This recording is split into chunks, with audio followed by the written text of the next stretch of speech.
Oh, I'm getting an advert. I think we should be live now. I think we should be live now. Hi everyone. Do let us know in the chat if you can uh, see that we are in fact live. I'm redefining me. You're, We look you're, to be live. I'm moving really slowly. I'm like a robot. yes. So, We are currently running, now that we're streaming, we are running at 78% CPU load. You know what? I'm gonna be in the chat. I'm gonna be talking to people because I just look like a robot otherwise. So I'll do it using the power of my fingers, my magic fingers. Apologies for looking like a robot. Ben is here, Mark let's is just here, embrace the our Alex Beast is here, Alex, time. 8 to the 40k homeboy is here, Chewy is here. The boys are live, can't hear anyone except Josh though. Oh dear. Oh Boys, no! can you not hear Adam and Rich?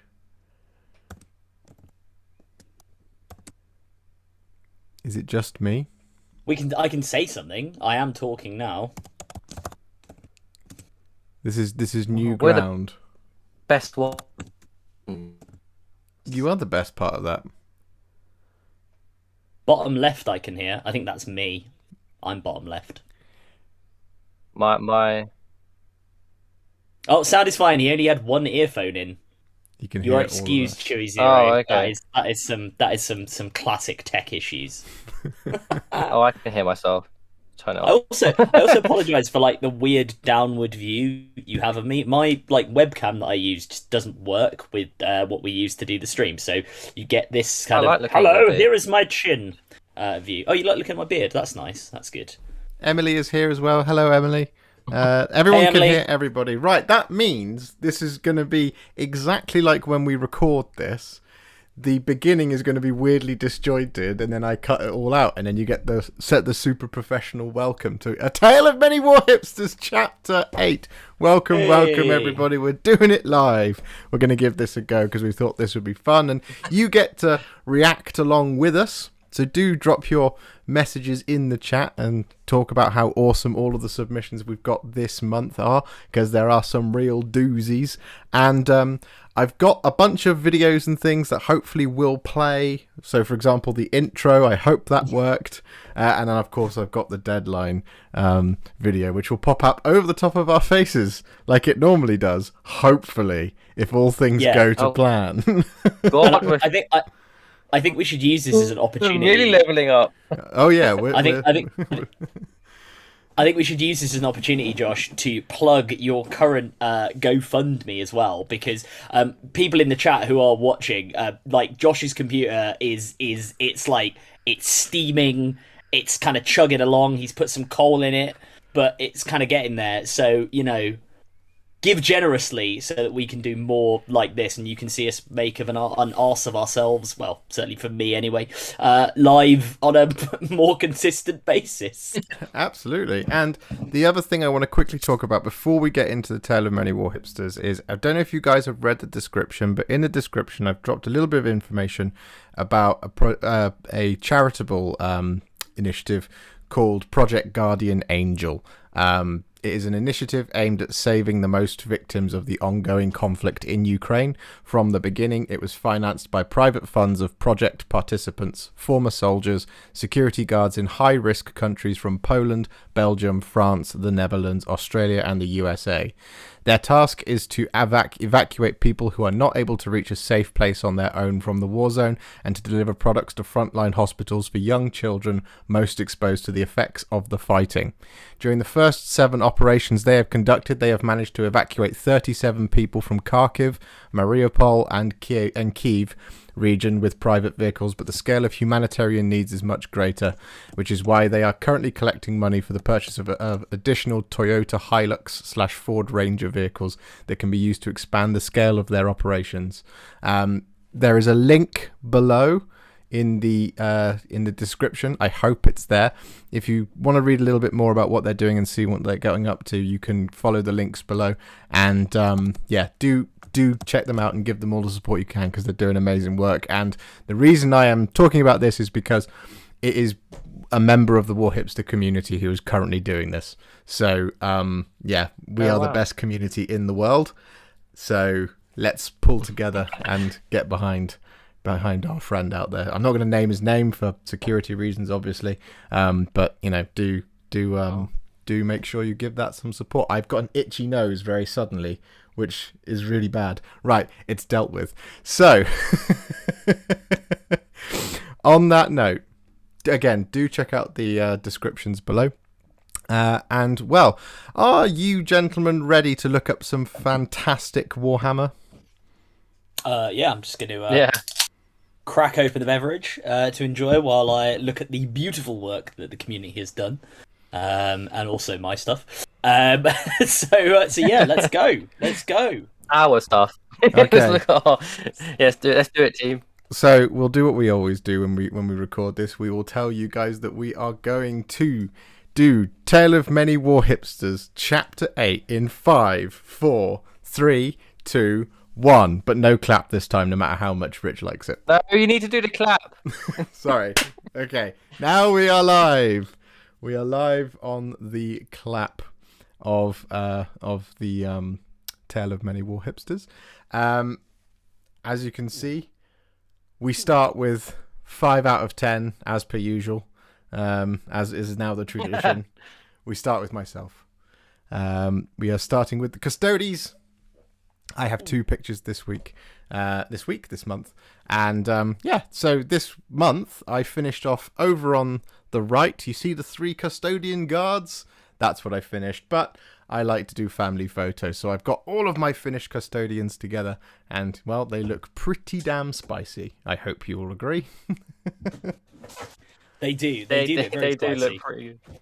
Well, you know what? Seeing as we're live, my other half has just walked in. Kelly, hang on, she's putting things in the fridge for sending out to a wedding tomorrow.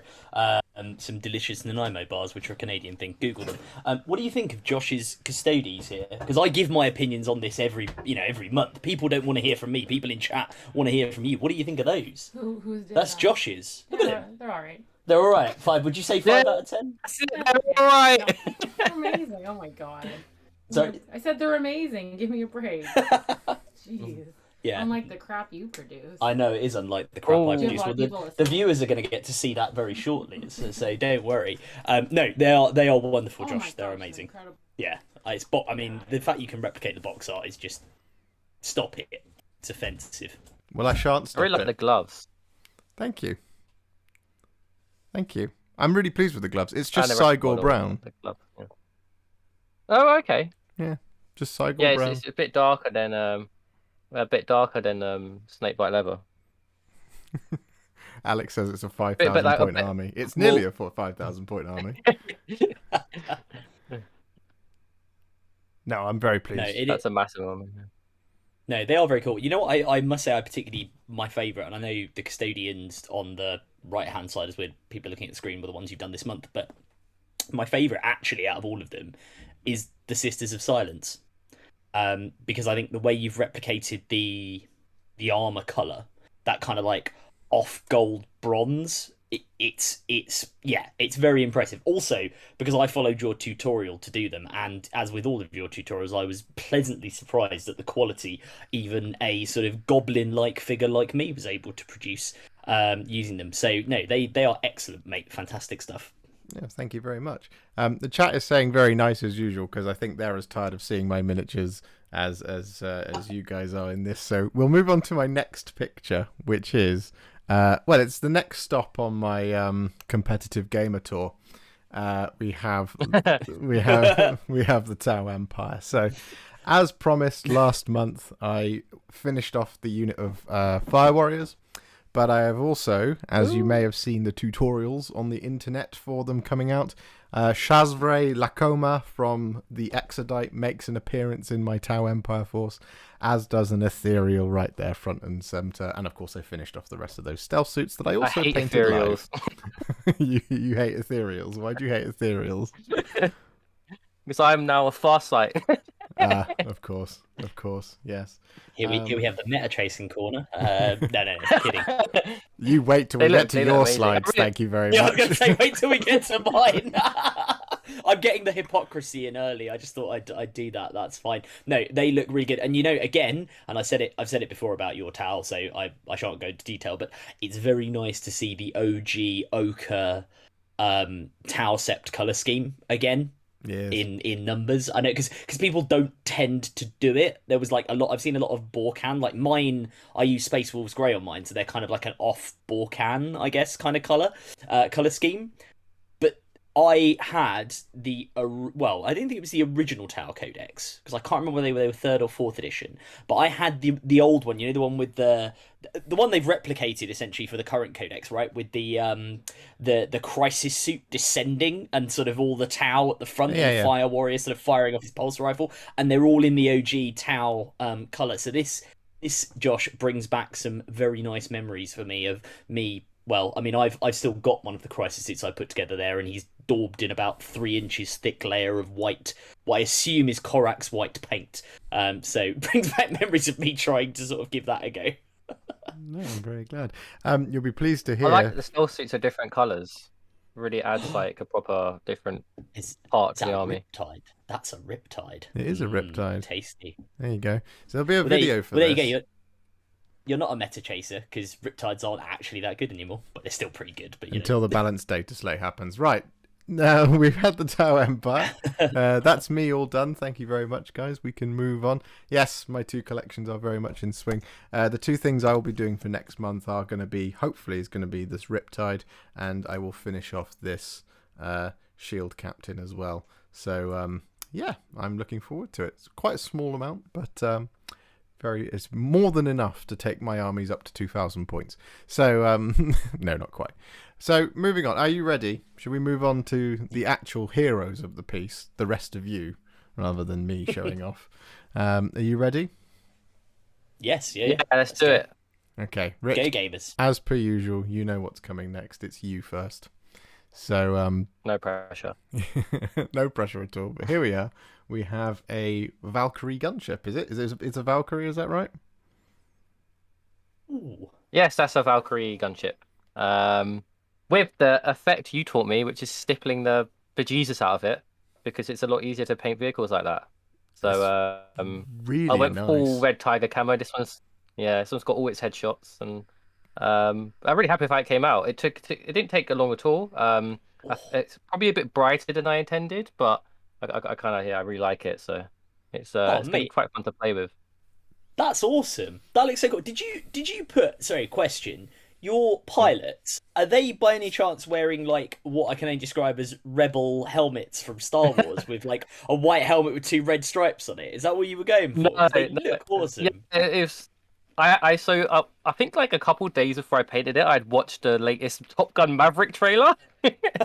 So I decided to give their helmets like a different kind of look. So I think the front one has like the rebel from Star Wars, and I think the back one, which you can't really see in the picture, I think I tried to do like different kind of blues on it.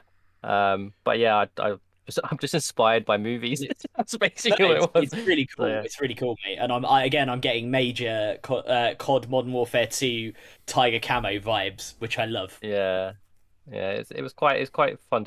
I actually hated gluing this all together because the wings on the back of the tail of it, I couldn't get them to be symmetrical. They were all over the place for ages, and it took me like taking them off and putting them back on for ages to get them look right. So it was like a drunk Valkyrie for a bit. But yeah, I like it's very bright. You're not going to miss it. Nah, it's awesome, man. It's awesome. Or maybe it's so bright that it now gets -1 to hit. Yeah. That's part of it, right? I hope so. I like your base. I like your base as well. Oh, the base is very nice. Yeah, so that's a mixture of just dry brushing, some cork. It's the first time I've actually experimented with cork on the base. So a bit of cork on there, and then I use some of that like base ready mix you can get from the Geek guy to kind of mix it in there and look a bit more natural. Yeah. Geek Gaming, yeah. I was talking about it before the stream and I forgot what it's called. Yeah, that. So it gives it a bit more of a natural look. Quite happy with it. No, it's an excellent job. Shall we see your next picture? Yeah, let's see my Your Me stop going on the sweat train. Your stop on the meta chasing train. So here we go. Yeah. We have some Farsight enclaves. I'm behind you. There we go. Oh, they're Here's guys my are cool. my commander and stealth suits. Yeah. I love So, you. I love the red, mate. So the like rich, deep red is awesome. Yes, Josh really helped me with the recipe for that. Blood Angel's red with Fire Slayer flesh over it, and then some highlights to bring it out a bit. But yeah, so I got really inspired by the Crisis of Faith book, and my brother had bought me a Tau Commander model ages ago, and I'd never done anything with it, and I was like, oh, I might as well paint it, and then kind of got a bit on the train. So I'm really enjoying painting the red, and I think Farsight's probably fast becoming my favorite 40k character. Um, Is this it's a quite, demon yeah. sword, or do I just live naturally this long? Oh well, doesn't matter. Doesn't matter. But yeah, it's I think the commander models are so cool. So they're so posable. So you can do anything you want with them. So this guy is meant to be kind of like sliding down a rock, pointing a fusion blaster at someone's face. Yeah, no, it's really cool. Really cool, mate. And painting, you I can love do the whatever pose you on want him. with the markings as well. So, You know how I know you've leveled up? how? Because you are freehanding Tau markings on there. Yeah, I'm not trying to do any from the book. I'm just trying to from the codex. I'm just doing my own ones. But yeah, I was quite happy how it came out. You know, it's just so much effort to keep your hand that steady to do a straight line. You can But you yeah. can translate them using the codex, and it just like says sausages on his shoulder. like when people get tattoos in Yeah, Mandarin without yeah. knowing what it means. My guys are running around with. Yeah, my Talgs are ordering Chinese, ordering chow mein. Yeah, I'm afraid what this actually says is which way is the library in Tau? I like cheese. Oh, more baked good delivery. Lovely. I can't wait to. I'm actually playing my first game with my Tau on Friday. I'm doing a little bit of a crusade. Oh, nice. I'm quite excited to let my commander earn a name. I don't know what he's going to be called. Commander. I hope something cool. But yeah, we'll earn a name. That's the goal. Surely he Yeah. should I'm just really happy be to- Commander. I'm really enjoying painting the Tau. Surely he should just be Commander O Rezar. I mean, yeah. Oh, yeah. You could do that.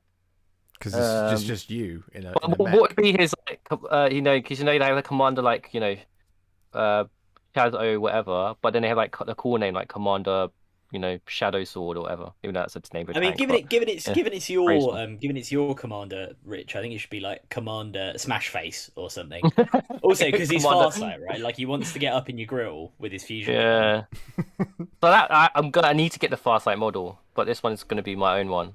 But Commander, maybe Commander like Baby Shark.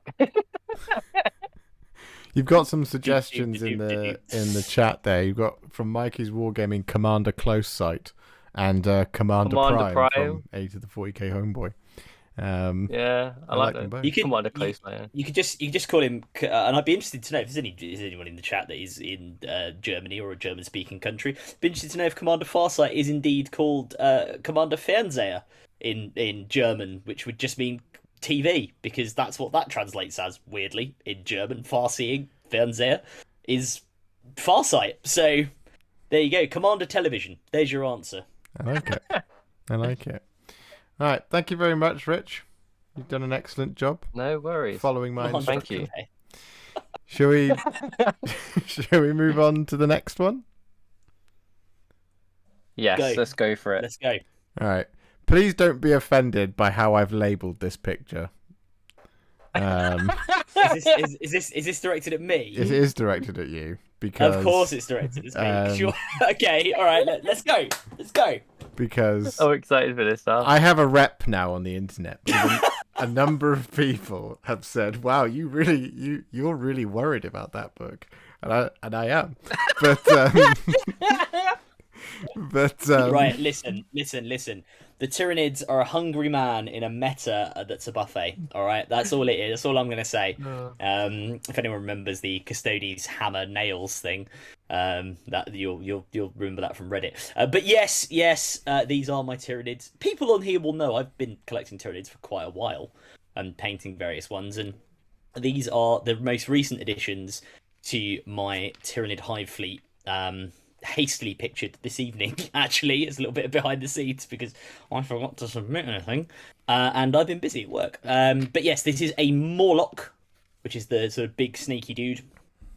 3 Raveners, who are the little snaky dudes, and a metric buttload of warriors, who are the guys with the double bone swords and the death spitters and the venom cannons, because warriors are very cool, and also very good actually. And they are good. They're good fun to build and paint actually, and the weapon options you get on them, there's a variety of different ones. The Morlock is obviously a little bit more fixed. The most interesting one actually is the Raveners, and it doesn't show up too well in the picture, which is my fault, not Josh's at all. But their gun is actually in their chest. They do have a gun, believe it or not. You don't have to equip them with a gun, but they kind of come with one, and it's literally built into their chest. So they have this like hole in their chest, which is just a gun, which is like the most xenomorph nonsense available. So I think they're very cool. They're one of my Very favorite alien, units, like actually. shooting acid out of it, kind of thing. Exactly. And they like burrow up from underground. So the theme this month, I guess, is kind of burrowing Tyranids, because that's what all of these guys do. But yeah, it's very, very, very cool, and good fun to paint. They look it. There's a lot of comments about the bases. Cheers. Yeah, no, the bases are good fun actually, and Josh has been involved in helping me make some bases for the bigger monsters, which you can't see, but they're actually behind me. I like the way when I said the bigger monsters are behind me, my fiance just walked right across the camera, which was great timing. Nice one, Kelly. But yeah, the bases on the Hierodules, which I've got, Josh very kindly helped me basically finish those on the eve of a tournament because I hadn't quite finished them. So the jungle theme of all the plants, it's literally just loads of where are they? I'll show you an example. Just literally loads of gamer's grass, like wildflowers, like these ones. Okay. Have you given a name to Hive Fleet yet? Because there's some suggestions in the chat. It's there. It's in the bottom. So, it's in the bottom. Hive Fleet nonsense. Hive Fleet Tyranid nonsense. So I did describe them, and if the Warhammer girl Rachel is still in the chat, she might appreciate this because I think this was originally her one before she changed it to something slightly more offensive. I did describe them today in a WhatsApp chat as Hive Fleet Jaffa Cake. Because they are orange, but I am looking for a name, and I have suggestions from when I was at the Jack says Kelly is going to give a good talking to me later on. Yes, she will. Some suggestions from people when I was at the one of the London Wargaming Guild tournaments, which I still have. They are all still here. Suggestions are welcome. DM them, drop them in chat. Drop them to me on Instagram, ADR Wargaming. I will at some point do a draw, pick a name out of, try and do serious suggestions, please. And I will pick a name out of the hat and somebody will win a prize. Not Hive Fleet Boatface. No, not Hive Fleet McHiveface was one of them. It is already in there. I like that. Just a quick thing, just to say, our friend in Ukraine has just popped into the chat, and he says that he's on the way back to Poland now with another group of 11 people from Mariupol and Kharkiv. So, well done, man. Seriously, I hope. Yeah, amazing work, Bartosz. Wow. All the support in the world to you. You're doing amazing work. Tyranids. Josh is scared of my Tyranids. Is basically what's happening here. I think everyone's scared of your Tyranids, Adam. But what I'm gonna do is when the Demon book comes out, I'm gonna just be like, oh right, okay, now how the turntables have turned. I bet when that Demon book comes out, Adam will suddenly mysteriously have a Demon's army. It'll be me still saying that this book is too strong. Because I know you've been a Tyranid fan for literally tens of weeks. So, I'm yanking your chain. I was gonna say go on my Instagram and find the Gene Stealer I did like the Gene Stealers I did like a year and a bit ago when they were still pants. You've got some more there. Yeah. So this is the more of the Raveners and a singular Zoanthrope because I realised I'd built. So people who don't know, the Zoanthrope box, which are these big floaty brain bugs. These guys are really cool, by the way. In the lore, they're made out of Eldar. So when Eldar get eaten, particularly Farseers by the Hive Fleet, or by the Tyranids, they get turned into their biomass gets turned into Zoanthropes and Neurothropes, because they're the psychic masters of the army. But yes, I realised I painted out of the box because you get sort of 3 models, 1 Neurothrope and 2 Zoanthropes, which is not actually enough to run a unit of them. You have to have 3, so I built and painted another one. So he is the third. Is the Neurothrope the bigger one and the Zoanthropes the smaller ones? No, the Neurothrope is exactly the same size. The only thing that distinguishes him, he has a slightly wider head armor, and he has a big spine that comes out of his back that kind of goes up over his head. But he's the same size. Oh, he just gives the impression that he's bigger. Yeah, it makes him look a bit larger, but he's fundamentally the same. It's really weird to see.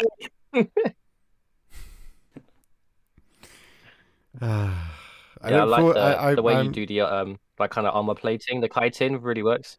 Sorry. Oh, cheers, man. No, it does. I'm just, I'm yet to see any Termagants or Hormagaunts from this army. So, You've already seen my Termagants. They were in a previous one, weren't they? Okay. The guys with the Devourers.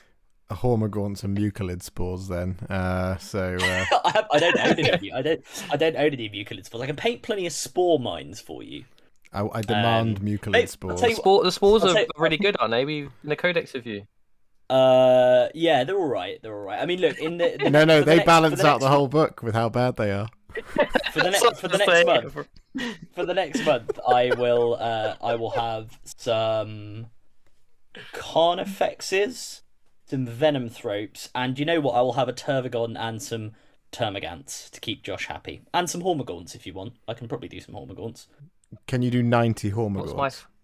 I think I can do. I only own like 20 of them, but I can probably do like 20 odd. Okay. Is that a squad? Yeah, squad can be up to 30, I think, in a squad. Yeah, something like that. Cool, like all that. You've got another slide, which so cool. On the table. I just accidentally mashed the keyboard, so you will have seen it go forwards, back. But yeah, this is the final slide that should be on your screens right now. Yeah, so they're the worst unit in the Codex, right? Yeah, the Warriors, and the guy in the middle is actually technically a Tyranid Prime because he has the big shoulders. So he's pretty cool. So he's like a leader version of a warrior. So he's an HQ unit. But yeah, warriors with venom cannons, which are cool. So I had these guys built and painted them up. Venom cannon's quite fun, just a bit of anti-tank as well for when you were playing the game. But yeah, the Tyranid Warrior, I think it's really cool. If you look at the old Tyranids Codex or the old Rogue Trader Tyranids that were in like back in the day, because the Warrior was like the main unit. And they had these like proper gawky models. They had these like very long necks, these little tiny round heads, and the bone swords and death spirits are actually armed as they are here. And then GW did this like much better model. And it's actually a really old kit. Like it's a good like coming up on a decade, maybe. I may be completely wrong, but it's certainly an older kit. But like I think the Warriors still look really, really good. And they are in terms of like the aesthetics of the army, them and the Hormagaunts are probably my favourite of the in terms of aesthetics of the Tyranid models, because and gargoyles, because they have their like Hormagaunts with wings or Termagants with wings and stuff with wings is pretty cool. Yeah. But yeah, they're aesthetically, I just think they look really cool. They're cool. They got to grow up because they were always really underwhelming for the way they looked. Yeah, I mean they're meant to be bigger than a Space Marine, right? In the lore, they're meant to be like bigger than a Space Marine. Not that Space Marines cannot kill them fairly easily, as shown in the Space Marine 2 trailer. But yeah, no, they are meant to be like the equivalent of a sort of Terminator, really, I guess, for the Tyranids, and the regular troops are the equivalent of like Imperial Guard. Yeah, it's a good job that they're better than Terminators now, eh? Yeah, I know. So Josh has been manning the salt mine on this one because he's annoyed that his Blood Angels. Yes. He's annoyed that if we reenact the devastation of Baal, I'm gonna eat him and he's gonna get turned into soup. No, what it boils down to is you are being a classic fan of your own codex, and you will not admit that this book is a bit strong. It's a bit strong. We had this debate on our. Let's not do it here because we had this debate on my stream the other night. I will happily admit it's a bit strong. I just don't think it's broken. I think it's only broken if you throw. I think it's only broken if you throw Crusher Stampede and probably Leviathan on top. And Leviathan is a bigger issue than Crusher Stampede actually. Yes, well, that will remain to be seen. But I don't. Once the Data Slate Go comes out, it makes all the other armies worse, apart from Tyranids, because that's what GW do. Yeah. Exactly. Right. Thank you very much, Adam. Your army is looking fantastic. Josh definitely needs to hydrate, says A to the 40k. I do. I agree. He does need to hydrate. He needs to put down his axe, put down his pickaxe, and get rid of the salt mine. It's funny because if you come down for a battle report with these, and I pull out my absolute, full-on competitive nonsense and play the game of my life and absolutely smash your Tyranids into the floor, you'll never play with them ever again. No, I'm joking. Of course I'm joking. Right. Let's move on, shall we? Right, I'm bringing my 9 Void Weavers then that I don't have. Oh, I've got that. I haven't. Right, so Sell. Next up we have A to the 40k homeboy who is here. I hope you don't mind if I read out your words, my friend, because he says, hope everyone is keeping well and rolling many sixes. Yes, we are. His offering for this month's tale is his early venture into the glorious House of Iron. We have the lads of House Orlok, accompanied by a very good boy, the gooderest of boys. I haven't yet worked out the lore for this band of sump scum, but as the gang grows, I'm sure their legend will be forged, and we shall sing songs of their many victories. I'm not sure why, but House Orlok gave me Trailer Park Boys vibes, so we could potentially see Sunnydale enter the hive. Excellent. I think I just love the idea of Julian and Ricky running around the underhives of Necromunda, and I think they genuinely fit in there. Apologies to anyone who has no idea what that reference is. Anywho, totally looking forward to filling up this gang's roster, and next month we should have a gang family photo to show off. As always, don't zoom in on the faces. Here's to another month on the books. Well, what do you think, gentlemen? The faces are really good. What are you talking about? Like amazing. They're really good. The dude with the hammer and the skull mask is like the most badass looking dude ever. They're absolutely awesome. You should be really proud of these. I think they're great. I wholeheartedly agree. And he is the gooderest of boys. That dog. The dog, yeah. I thought you were talking about the guy with the skull mask. I was like, brave suggestion. I mean, he might be a good boy, but the Cyber Mastiff in particular is a very, very good boy. I really like House Orlok. I think they might be my favourite of the Necromunda gangs. It's them or Escher. I can't ever quite make my mind up. But I think you've done an absolutely cracking job on these, as you always do, buddy. And as is customary, I'm going to try not to wax lyrical about your bases too much, but your bases are fantastic. But the thing that I'd noticed when I was looking through the pack, putting the pack together earlier today, as I went back and had a look through some of the old ones, and just like your metallic painting just gets better and better and better each month, and to the point of where I'm going to be convinced that you've just gone out to the local scrapyard and sculpted your own carapace armor for your miniatures, because man, metallics are so hard to get right. I struggle with metallics. It's one of those things that it's one of what I perceive to be one of my weaknesses for me, particularly silver. And I'm always envious of people who get the exact right silver. And so I'm very envious of the way that you do this, buddy. So seriously, great work. And my other highlight before and I'll shut up in a second is the plasma coils on the plasma gun down at the bottom. Yeah. Really nice glow on those. Lovely. I was going to say. I stole your thunder. Really draws your eye to it.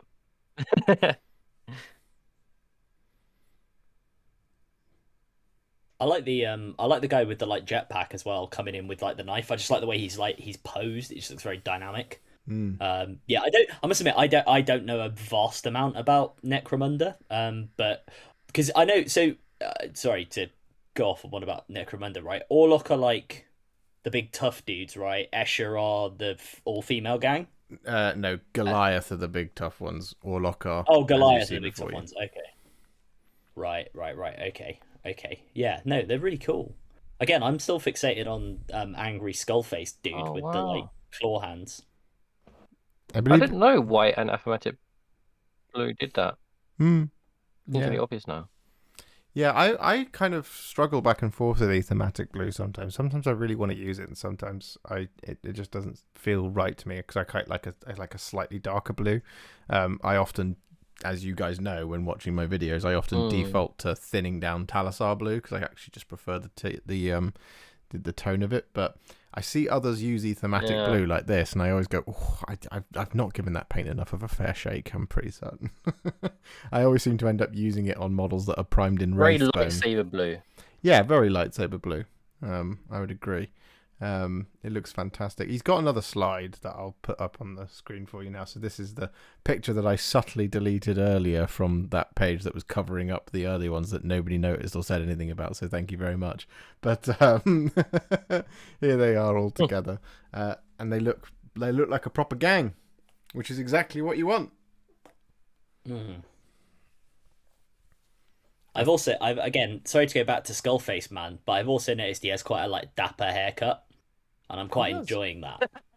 He's this like skull-faced dude. He's got mechanical glove hands, and he's wearing a lot of armor. But he's like, look, I'm gonna go out with my gang. I'm gonna look good doing it, okay? And that means the hair's got to look on point. I respect that, and I respect that A to the 40k homeboy has put the effort in to really call that out on the model. It's giving me Grease vibes Yeah, now. all of them look really dynamic together. Great. So when they're like, we're gonna go fight them, what they mean is they're just gonna go have like a jazz tap battle with with like West Side Story or something. Well, I suspect Grease Lightning in the 40k 40k universe means something completely different, rather than just a popular family track. It would be something horrible. Right. Thank you very much. Sorry, did you have something else to say, Rich? No. Yeah, go on, Rich. No. I think they look really dynamic together. I think my internet is struggling, so I'm like delayed. But yeah, it looks really good. Yeah, it does. It looks fantastic. Greased Lightning Claws says Ross. Grease Lightning Claws is a good call. I sort of grease lightning because lightning's like the symbol of the Custodes. I was thinking of Custodes greasing themselves up. You can tell I'm one-sider in. Anyway, let's move on. Kataro is here too. Hello, Kataro. Hope you're well.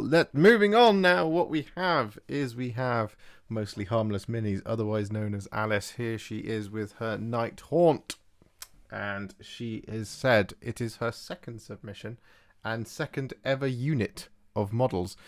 These spirit hosts were quite literally a nightmare to build and a seriously steep learning curve considering my first lot of models were push fit.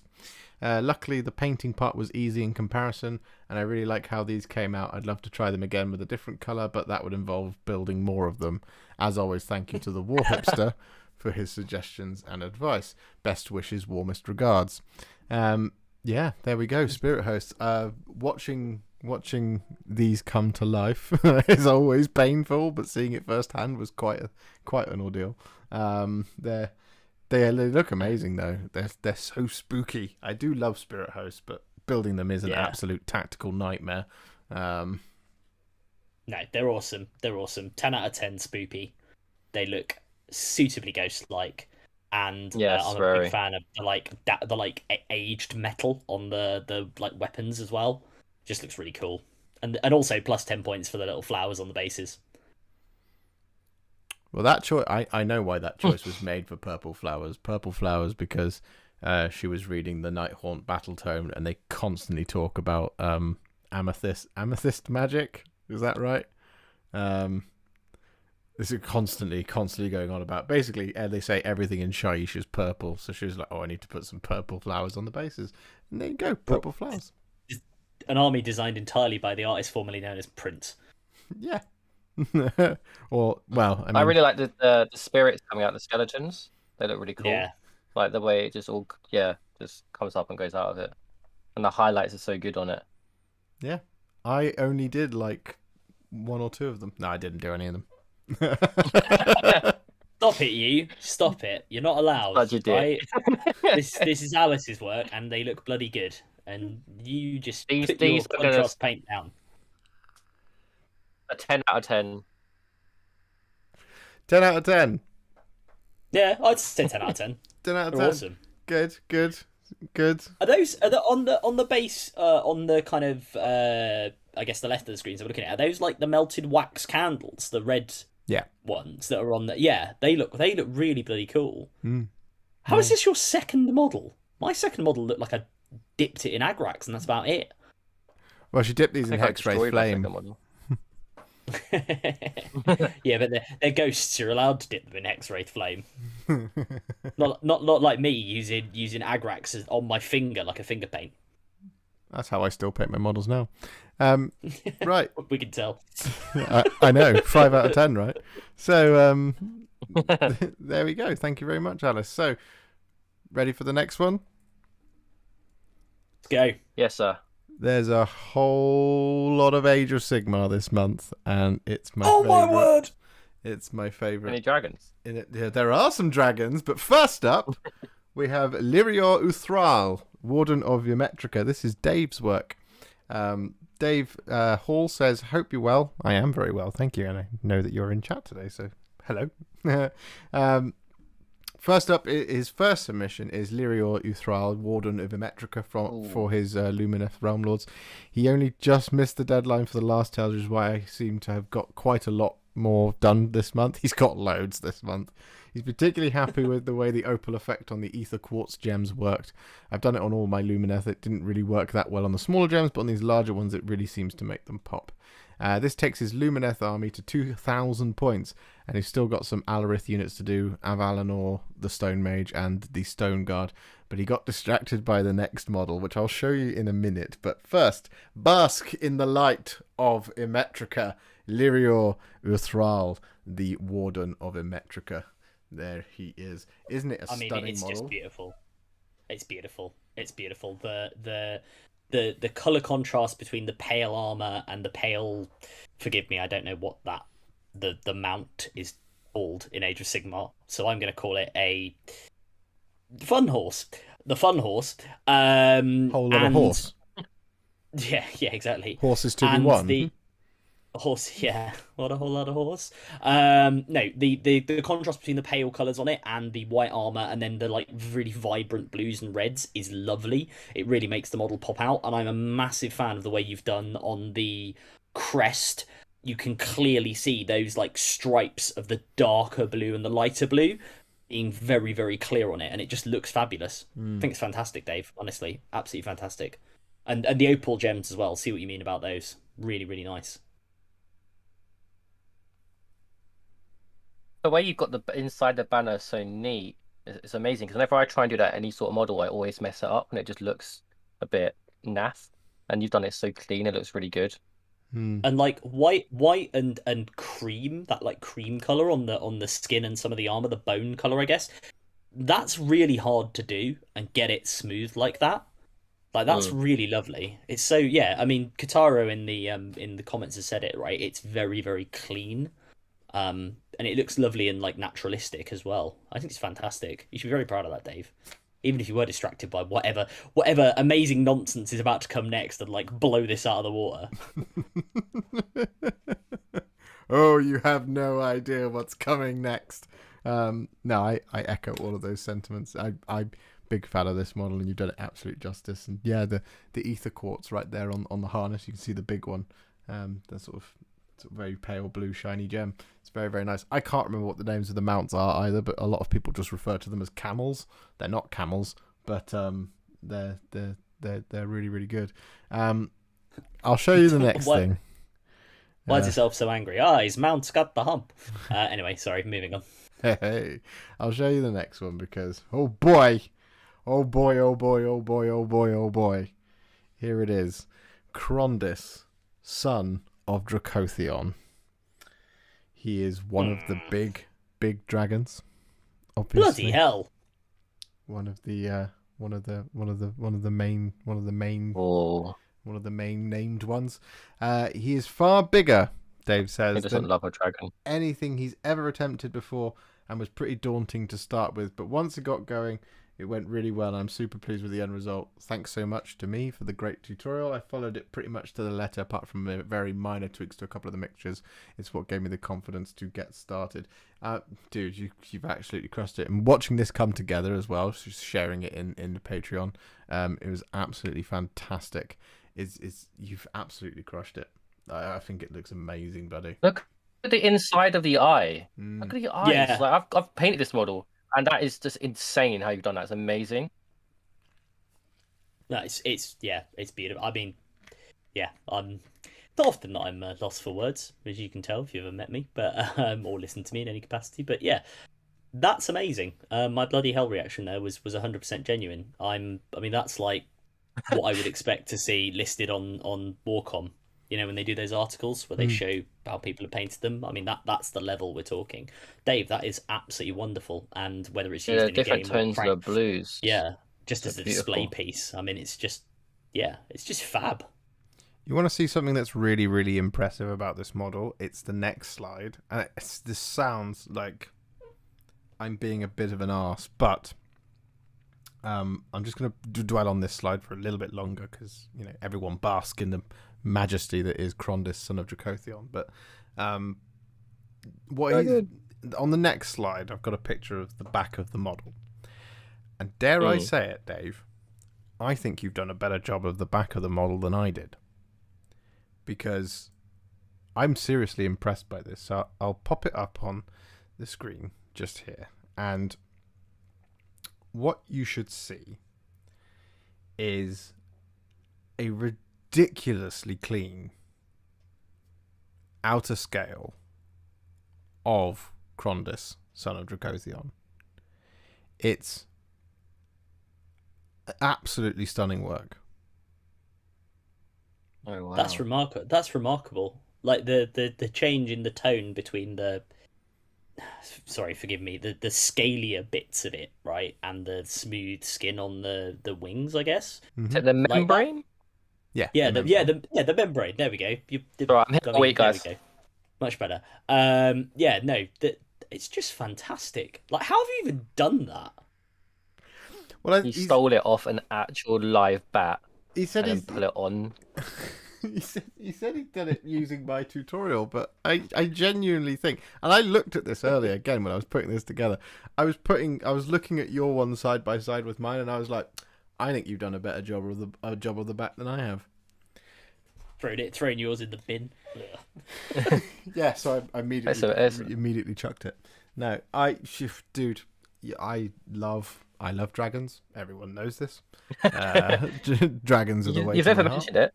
I know it's the first time I'm revealing this ever, but I'm actually quite a big fan of Stormcast dragons. Yeah, you've absolutely crushed this. Built on Boob is here saying, "Oh wow, a live tale." Yes, it's live, Mr. Boob, and we haven't got to your bit yet, but you're coming up very, very soon. But you didn't send me any words, so I get to make up what you said about it. I'll show you the next slide because Dave's got even more. And Wow, that's amazing. Just considering how good that looks, that must have took so much time, and then you've done more. Yeah, so here it is. His test scheme for a Stormcast army. They're the Flaming Tempest Brotherhood, an elite force made up of veteran lords and warriors from the Lions of Sigmar who have a special talent for taming beasts. And he's only just finished his Black Knight Draconis as well, as part of this. That looks amazing. I love the black and red dragon. Isn't it Yeah, amazing? I love the fire on the sword. Like that's Yeah. lovely. I mean, the whole. It's not to say I don't love the rest of the model. It's just, you know, what more can I say? It's just fantastic, the whole thing. And I'm actually the gold and purple scheme's really nice as well for a test scheme. Like if that's what you're gonna do, like a whole army of that, that's gonna look pretty bloody cool. Absolutely. He Yeah, says, that's really crisp. yeah. Again, I think you've got a little bit more life in the body than I did out of mine, which is, you know, really, really good work. He says he followed my tutorial for the Black Dragon with a bit of extra dry brushing, and then he went to Byron's Artist Opus tutorial for the Knight's Black Armor, Flaming Sword, and object source lighting. That's done mainly with dry brushing, something I'm fairly new to, and it was my first ever attempt at OSL. I'm pretty chuffed with how it's turned out. You absolutely should be chuffed with how it's turned out, my friend, because it looks absolutely breathtaking. Yeah, it's really, really nice. Really nice, Dave. It's absolutely incredible. He does have another slide which has got some more close-ups of the more of the. It's the same. It's the Black Knight. It's the Black Knight Dragon Knight Draconis, but it has some close-ups here which I think really show off that object source lighting there on the rider, which it just looks. Particularly the picture on the left, you really see just how effective that application has been. By the way it's glinting off of the top of the chest plate from that angle, it looks absolutely fantastic. And yeah, you've absolutely smashed this, Dave. And if I, you said in your email that you've been going through some pretty tough times, and you have my condolences, and I'm very sorry that your mum passed away, and if you ever need anything to talk, please do just shoot me a message, or Adam or Rich. I'm sure they would more than happy sit and hobby or sit and chat with you if you ever need more of a distraction. And I'm glad that Tale of Many Warhipsters can help you through it if we are helping. Yeah, teach us how to paint these dragons, and do this. It's amazing. Amazing job, Dave, honestly. You can hang I'd love to know how you did the OSL. It just looks so real. I guess any way I can describe it. It's such a nice, subtle effect as well. A lot of the time, you see object source lighting done where people will paint half the model really well, and then they'll leave the other half totally black, and then they'll just dry brush that side with the color that's doing the object source lighting. That's what you see, kind of like a really, really stark contrast. So it looks like somebody in a cave holding a fiery sword back here, which is lighting their right hand side, and then you're signing a torch with the power of 1,000,000 candles on the front, which it always looks slightly weird, but it's you've got such an excellent balance between your light sources. If you think of our eye as seeing this as if it's in daylight, that's how I often think of it.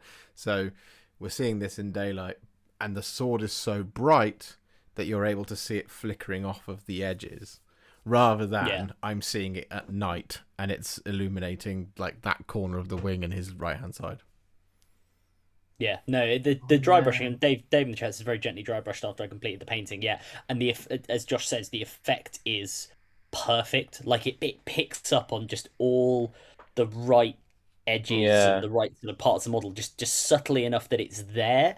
And when you see it, it does, as Josh says, looks very natural. Looks like it's being picked up in daylight. Because obviously, as you say, a model certainly of this size, to represent that being out at night. I mean, I don't know. I guess the whole thing would just be black, and then you would just have the glow of the sword, right? Because that would be the only thing that's lit up. But here, it's just it's picked it up, and it just picks out those edges. I really like it. I know you highlighted the top of the chest plate, Josh, but actually on the edge of the head, on the face mask of the model as well. Mm-hmm. I think it shows up really nicely there, and on the nose and the edge of the metal moustache. It's a very cool model, this, by the way. I love the armor of these Stormcast is all very cool. I'm a big fan. So yeah, no, nice one, Dave, mate. You should be very proud. And what amazes me is the whole job is so lovely, and then he's gone and done the OSL on 12th end. I'd be terrified to ruin a good job I've already done, and then he's gone and just made it even better by not messing up and just doing this. Yeah. Dave says go and check out the Artist Opus tutorials, because Byron is the Warhipster of the dry brushing world. That's a big compliment for me, and I'm sure Byron would not say the same. I didn't know there was a expert dry brusher, but I guess that makes sense. Based on this, Dave, you are the dry brusher of the Warhipster world, so you should go for that. That's what you are, Dave. You are the dry brusher of the Warhipster world. Thank you so much, Dave. You've absolutely crushed it. You've kicked ass. and love all of your submissions. You're in the lead. You're in the lead. And I might Bagsy you now as my favourite, but we'll go on. I mean, I know everything that's here, obviously, but So next up, we of course he's in the chat. He's in the chat waiting, and as per usual, he gets his own section because he has his own logo. Mr. Built-on Boob is Mr. here. Boob. Mr. Boob. Now, as previously mentioned, Mr. Boob did not send me any words. Mr. Boob, sort it out, mate. So I'm going to read out something I wrote on his behalf. No, I'm not. Do it in a voice. We should deduct him points. No, I would do that to embarrass him, but he's actually helped me out quite a lot with. I have a sore shoulder at the moment, so he gets a pass this time. But next time, I need you to write out some words for me to read out. So yes, so here we go. We'll go with his first slide. He's got to because he's done a lot of Black Templars. A lot of Black Templars. Now, as you can see here on the screen before you, we have an Impulsor, and we have some what they called God. Crusader Squad. Sword Brethren. Sword Brethren. One of those ones. Sword Brethren, and I believe that's Brethren. Yeah, Sword Brethren. Is that, and that's a Castellan at the back there with the axe, isn't it? Or is that just another Sword Brethren? I actually don't know. I think he's the thing with him. He's such the king. Like if we just had the Warhipster dry brusher, we've now got the Warhipster converter. So it could be anything. That's true. It's true. I think it's a Sword you Brethren. could be using that as a Mucilid Spore proxy, for all we know. This is my Intimidated Warrior. No, you've done a absolutely cracking job on these, as per usual, my friend. In fact, you've actually not converted these as much as I perhaps expected. There's probably something we haven't picked up on. Something hidden. Yeah, we're going to look like clowns really shortly. Yeah. Not that we need any assistance. The energy weapons look really energified. If that makes any sense, even as if that's a word. That they look really like powered up. Do you mean energized? That's the word. Yeah, sorry, it's been a long day. Oh yeah, we got conversion in the front. He says we got Castellan converted in front for the dual wielding sword brother. Big fan. They're very cool. No, two sword guys are the best. Yeah, I was gonna say two sword guys. That's like right up your street, Rich. That's like your dude right there. I'm a two sword guy. No, really big. I like what you've done on the Impulsor as well. Actually, all of the additional decoration on it. To really give it that like Templar crusading feel. It's really, really nice. And also obviously the as Rich says, like the glow on the weapons. It's just really cool. They look like what they should be, which is like these kind of gritty, crusading nutcases, for want of a better word. See, he has. I look like such an idiot. He's done loads of conversion work on these Sword. I was going to say, yeah. I did say we were going to look like clowns. It's Mr. Boob. It's going to be like conversions everywhere. Yeah, I mean, he says about the front left sword across arm and two sword guy. So front left sword across arm, I love that pose. Guys just like come at me, which is exactly what Black Templars definitely should be. So yeah, no, really nice. Yeah, I really like the orange on the Impulsor because it really ties in with the base. Really cool. They just look super gritty, like grimdark, right? For want of a better word, grimdark. That's what they look, and it really captures that theme of the Black Templars. Like even on the cloaks, right? Like exactly. Even on the cloaks and the cloth, just looking like dusty, like they've just been out there doing crusading, fighting like orcs, etc. Can you put the multi-melter on the Impulsor in a Black Templars? You can, yeah. I didn't know that. That's really cool. You can have it on a repulsor as well. Oh, well, that gives me. But it gets very. That gives me feelings. Well, Mr. Mr. Boob actually on our stream, not most recent, Josh, but on our last one the other week, when we did the Sunday show, he did, of course, win a prize for getting a quiz question correct. And his prize actually arrived with him like a couple of days ago. And it was, in fact, more Black Templar bits conversion, the upgrade pack. So I'm expecting, Mr. Boob, that your entry the next will make very good use of those additional Black Templary bits that you won. And again, very well done for winning the prize. See, he told me that you'd smashed up that Helbrecht I painted for you and sent it to him in pieces. And he didn't... Well, he's wrong, because it wasn't just the Helbrecht; it was actually also Grimaldus and his retinue. See, because he was saying that he didn't know whether it was like you were sending him conversion pieces or whether it was just like a threat. A threat, yeah, like a real, like a horse's head in your bed, but it's just Helbrecht's head. Yeah.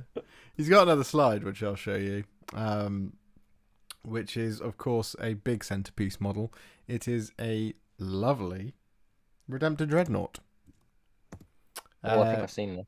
Which has got by the looks of things, I think that's a Blade Guard shield on the left hand. See, this one I did notice there was some conversion work going on, particularly on the power fist arm, because the shoulder is completely different. Mm. Yeah, it's got a tilting plate as well. And it's got a tilting plate as well. And say, let's have a go then. Let's try and name the conversion part. So I can see the shield off of a Blade Guard being used as the outer edge of the... And Mr. Boob obviously can correct us in chat. Being used the outer edge.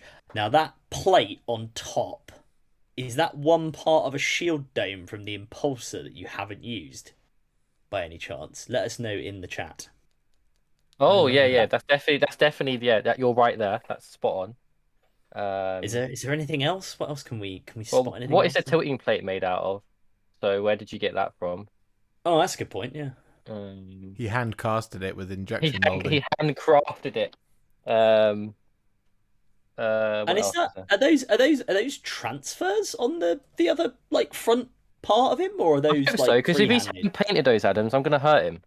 The top one definitely looks free-handed, and it looks really well done though. But it looks just it's either I'd say it looks free-handed just because of how well it's like faded into the armor. Yeah. This guy needs a name. Godfrey. I really like what he's done with the foot. Margaret. We'll just name the bosses from Elden Ring. Margaret the Fellowman. Yeah. I really like what he's done with the left foot. That like it's about to kind of basically hydraulically crush that rock. Yeah, poor rock. Yeah. What have it done to you, Dreadnought? Poor rock. There, minded its business. Blade Guard shield, Crusading tilting plate from Fireforge Games, and amazing spot. Yep, shield dome front and back. Yeah. There we go. 10 points. 10 Very points nice. to us. Do I win a prize? You get that prize. I get Helbrecht's head back. It's with the plasma here. Like we had it earlier on with the plasma being really bright and poppy, and this one being kind of a bit more dulled down, but it really fits with the scheme because it's like being grim and dark. It's really good. I like it. I don't like being this nice to Mr. Boob. I like the like grubby metal as well on the like the front part of the barrel. And There's no Blade Guard. That's my criticism this week for Mr. Boob. It's not. There's a Blade Guard shield. There's a Blade Guard shield. He's even done that well. Far. All right. Well, instead of being nice to Mr. Boob, you can be nice to our next contestant. Great work. She's often a favourite on Tale of Many Warhipsters. Because she paints absolutely insanely well, and her first offering is Morgan Ra. I have to wait patiently. It'll come. It'll be there. So the suspense. So, of course, wow. Our next painter is Meg, who says, Wow. last month I was mainly painting Eldari. First of all, I painted the amazing Morgan Ra. I wanted to keep quite close to the box art on this one, but went for a dark green armour and more of a weathered bone effect. I think my favourite part of this paint job was the cloak. I've always been quite daunted by big cloaks, but I'm really happy with how it turned out. She does have another slide, which I'll show you in just a moment. Some of you might know what it's going to be, given what she's recently been painting. But this is her Morgan Ra, and the cloak is absolutely insane, as per It's usual. really nice. The gems are lovely as well. The gems are so well done. It's just. I just don't even know what to say. It's just mental. Yeah, stop it, Meg. Don't stop it. They're absolutely lovely. The way you got inside of their cape, like clothes, whatever it is, this cloak. It's gorgeous. The hoodie. The hoodie. I really like the I actually Sorry, really at a like corner shop. the use of the like turquoisey green on the body color. Oh yeah. That's really cool. It's enough of a difference on it that it distinguishes, which is really subtle and difficult to do, but it's really awesome. People are popping off in the chat as per usual over Meg. As they should. What if there's anything that she can't paint? I don't know. I'll ask her. Make what's like a really hard model to paint. I bet you can make it look like it's out of this world. I'll just I'll ask her. I'll next time I talk to her, I'll say, Meg, is there anything you can't paint? We should start setting her challenges. We should. Absolutely. At age of the 40k homeboy says, built on boob, you've inspired me to finish off my Templar boys for next month, bro. Good man. Detailing on the base rubble is amazing too, says Chewy. Yeah, no, it absolutely is. She always does an amazing job. I'm going to move on to her next slide because the next slide is taking the mick. So here it is. Oh, right, okay. We have an avatar of Cain.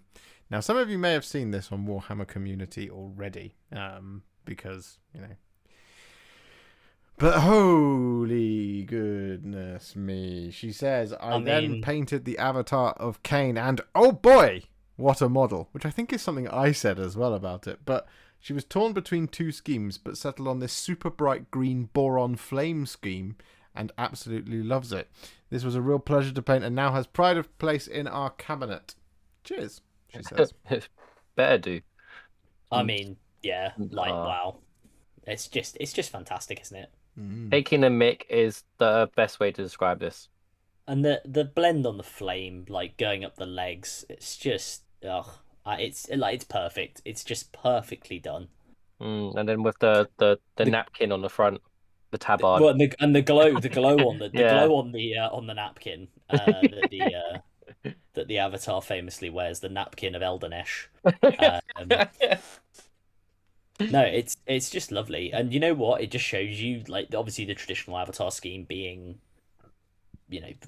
iron, red, orange, fire, heart is very cool, but you can do it, and I'm repeating almost what they said on the Warcom article, right? But you can do it in all these other colors, and it still looks absolutely fabulous. It's also the stark contrast between the green body. You've got the kind of gold armor, and green and gold obviously kind of go together. They blend quite well, and then just the shock of the white hair and the white tabard, napkin, whatever you want to call it. It's just so smooth as well. And it instantly makes it pop. Like, if the green glow didn't make it pop already, the contrast between the white and the green on the body just looks fab. Really does. Yeah. Yeah. The white hair. Just a hair. Oh. It's one of the only iterations of that avatar head that I've seen that I like. Because when the options were all published, I was like, bareheaded avatar, that looks a little strange to me. I couldn't quite get my head around it. But in this, it makes sense to me in this scheme. You see what I mean? Like it really resonates with me, I think, and now it makes sense. I think in the original scheme it looks fine. In the box art scheme, but the way that they do it in the box art scheme from Games Workshop, it kind of looks like the avatar turned up, half dressed. Whereas here it looks entirely intentional. You see what I mean? He's in a rush. The craft world's under threat. He's put his helmet on. It's the only reason he's got a napkin on. Otherwise he'd have his napkin on. Yeah. He's got out of bed, and now he's got to go fight, the Tyranids or Space Marines or whoever's invading the craft world today. No, honestly though, I agree with you though. The bare head I think is a big departure from the previous avatars that they've, or not a big departure, but kind of a nice departure they've added to give you the option. And I think Meg's pulled it off really nicely here. And I like Mr. Boob in the chat as well says, "Can we appreciate how sexy that gold is?" I agree. I'm gonna take a stab and say, and Josh, correct me here because you're the wizard of GW colours. You will know this. Is it Rune Lord Brass by any chance that you think Meg's used there? Because it's got that kind of like pale gold, which I know you've done on a lot of your. I think you did it on what's her name from the sisters? Oh god, I've completely forgot their name. Morgan Val. The leader, Morgan Val. Yes, it's because I was thinking Morgan Ra, which is similar, but obviously we've just seen Morgan Ra. Morgan Val. It gives you that like subtle aged gold. Really, really nice. I think it might be Rune Lord Brass. I actually can't figure it out because I thought it was Liberator Gold at first, but Rune Lord Brass makes a bit more sense. Yeah, no, absolutely cracking job, and it looks fantastic and amazing. I think one of my highlights, just before we move on, is the blending on the runes on the spear. Yeah, Oh. and the little like bits that stick out underneath it as well. Yeah, no, 100%. Yeah, can we agree? Ross says it's shampoo and conditioner day, and who was it who said, "Can we just agree that Meg has won?" Someone said that. I saw this online. Let's call it Meg wins. Yeah, Ross said that. Yeah, there we go. Yeah, no, absolutely cracking job. Yeah, it's our own category at this point. Yeah. Yeah, she might as well. Right, next up we have, thank you very much, Meg, but next up we have the Knight of Zen himself. He is here. He has, I think I've spelt that, for a minute, I think I have spelt that wrong. I think it's Git Stomper, not Git Somper. We have Gozrag Git Stomper and Nickit. So Simon says, "Hello, Josh and my fellow Warhipsters. For this month's entry, I've taken a little break from my beloved Desert Lions. They will be back soon. But in the meantime, I've been testing my skills out on some green skin character models for the display shelf. For 40k, we have, we have Gorzag Git Stomper and Nickit. So here they are. Wow. I'm a big fan. Can really like see the, your painting skills properly leveling up with these. Yeah, the detail on the jacket, the leather jacket he's wearing is fab. The checkerboard pattern on the back of the knife is both very well. It's three things. It's very well done. It's classically orky, from like back in the day, and it also nicely identifies that Gorzag Gitstomper is in fact a fan of ska music, because orcs love getting scars. So it's a good indicator of his kind of personal history there, which I really like. But no, in more seriousness, like really, really nicely done. And the edge highlighting as well on the ammo box at the bottom. Very tight. crisp. Oh, yeah. Very tight. I really like the definition in the Walker's muscles. level of crispy. Really get that definition. Yeah, definitely. And the Desert Lions are making an appearance here because I'm pretty certain that his trousers are painted using a very similar scheme. Yeah, maybe he stole them from a Space Marine. So maybe he stole them from the Desert Lions. Nicked him from Desert Lions. Yeah, he's done an absolutely cracking job. He looks fantastic. I didn't remember this guy. Of course, he was one of the free ones that Games Workshop handed out when they do a free model per month? Wasn't he like a store opening one or something, like an anniversary model? Yes, he was like a special edition one, wasn't he? Because the ones they give away tend to be just like a troop unit, yes, or troop model. But no, he's really cool. He's a really cool. And if I remember rightly, isn't he like a callback to like proper old school? Yes, no, he is. Yeah, yeah. I just didn't remember the plastic kit, but no, there it is before you. He has more, of course. He's been a busy boy. So I'll show you the next one. Yeah, anniversary model before all the orc releases, says built on boobs. So there you go. The next one is Scragrot the Loon King. Scragrot the Loon King. Yes, from the Gloomspite kits. This is an absolutely cracking model. I adore it. It's full of character. It's so Gloomspite it hurts. I think Rich has disappeared, so now people at home get to see two of me. No, I should be here. I'm here, right? Something's gone. I'm like sandwiched between this is a weird thing to tell. I'm sandwiched between two Joshes live on stream. It's very weird. Your camera has turned off, Rich. I'm back. Sorry. You should be back now. We had technical difficulties, or Josh has just like managed to infiltrate the warp and become me. There we go. He's back. No, really cool model. Like the again the work in the cloak and on the little squigs holding it up as well. I'm a big fan of. And also just the way you've done the mushrooms and stuff growing out of his head, like those details, really nicely done. Really nicely done. That model was awesome with the things biting on the cave. That's hilarious.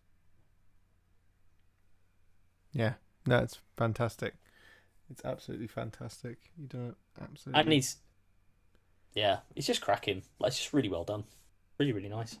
I'm a big fan. I'm a huge fan of this model. Like I said, it's just a very characterful Gloomspite model, and I love characterful models, as you know. I love the squigs holding up his It's like a cloak, right? Like a bridal train. Yeah. It's fantastic. I was gonna say one thing I really like I don't know what they are, but whatever's he's like got, I guess, on his belt or whatever that's in his cloak. Like it really, the colors on those really pop really nicely against the black of the like, which obviously is the majority of the character model itself. Like all that and the boots as well. I really like the way those really pop out. And goblins. And if I offend either Knight of Zen or anybody else here, maybe Josh with this, the goblin like Gloomspite Git's characters in AOS to me, or those armies, always come across as like slightly comedic, slightly zany, right? In the way that I guess kind of orcs are in 40k, but they've maybe lost a bit of that now. And I think this for me like sums it up, because this model, he both looks sort of threatening, like he's not here for you to have a good time, but also absolutely mental, right? Like he's wearing these ridiculous boots with the sort of pointy ends. He's got mushrooms growing out of his head and out of his staff and everywhere else. Like it just, as you say, when you talk about a character for model, this really conveys that really nicely. So I think you've done a fantastic job. Yeah, no, I agree. There was a really fantastic little piece of novella, a little bit of narrative of during the Malign Portents campaign before AOS 2 came out, I think it was, of, I think Gloomspite Gits were on the way or were about to come out or had just come out. They weren't far away. It was around that time. And it was about I think it might even have been the promotional video actually, but it's about a Git, a Gloomspite Git that follows the Bad Moon. Oh, I know the one. I think I know the one you're talking about. I think it is him, isn't it? It's Scragrot narrating it. Yeah, going into a cave to eat mushrooms to be close to the moon, which is just fantastic. I love it. Sorry, we've got a moderated message because of the use of the word boob. Oh. We're not allowed to call you Mr. Boob. Well, I've said it again. We're not allowed to call you your name, Mr. Biltong. We are. We're just not allowed to call people boob, I believe is what it's called. I think that's what YouTube's doing. I don't worry, I've allowed it now. He has one more, and one more slide. And this slide I have labelled as "Hello there." Oh, I know what's coming. Because he says, "Finally, I painted something special as a birthday present for my nephew. Not Warhammer related, but it's a mini I've wanted to paint for a long time." Of course I know he is. He's me. So, here we are, the second appearance of some dude called Ben on Tale of Many Warhipsters. There he is. Just looks badass, doesn't he? Yeah. Just wait till May 27th. Turns out the key to hunting Jedi is patience, and the key to painting Jedi is to follow a scheme like this from the Knight of Zen. Very professional.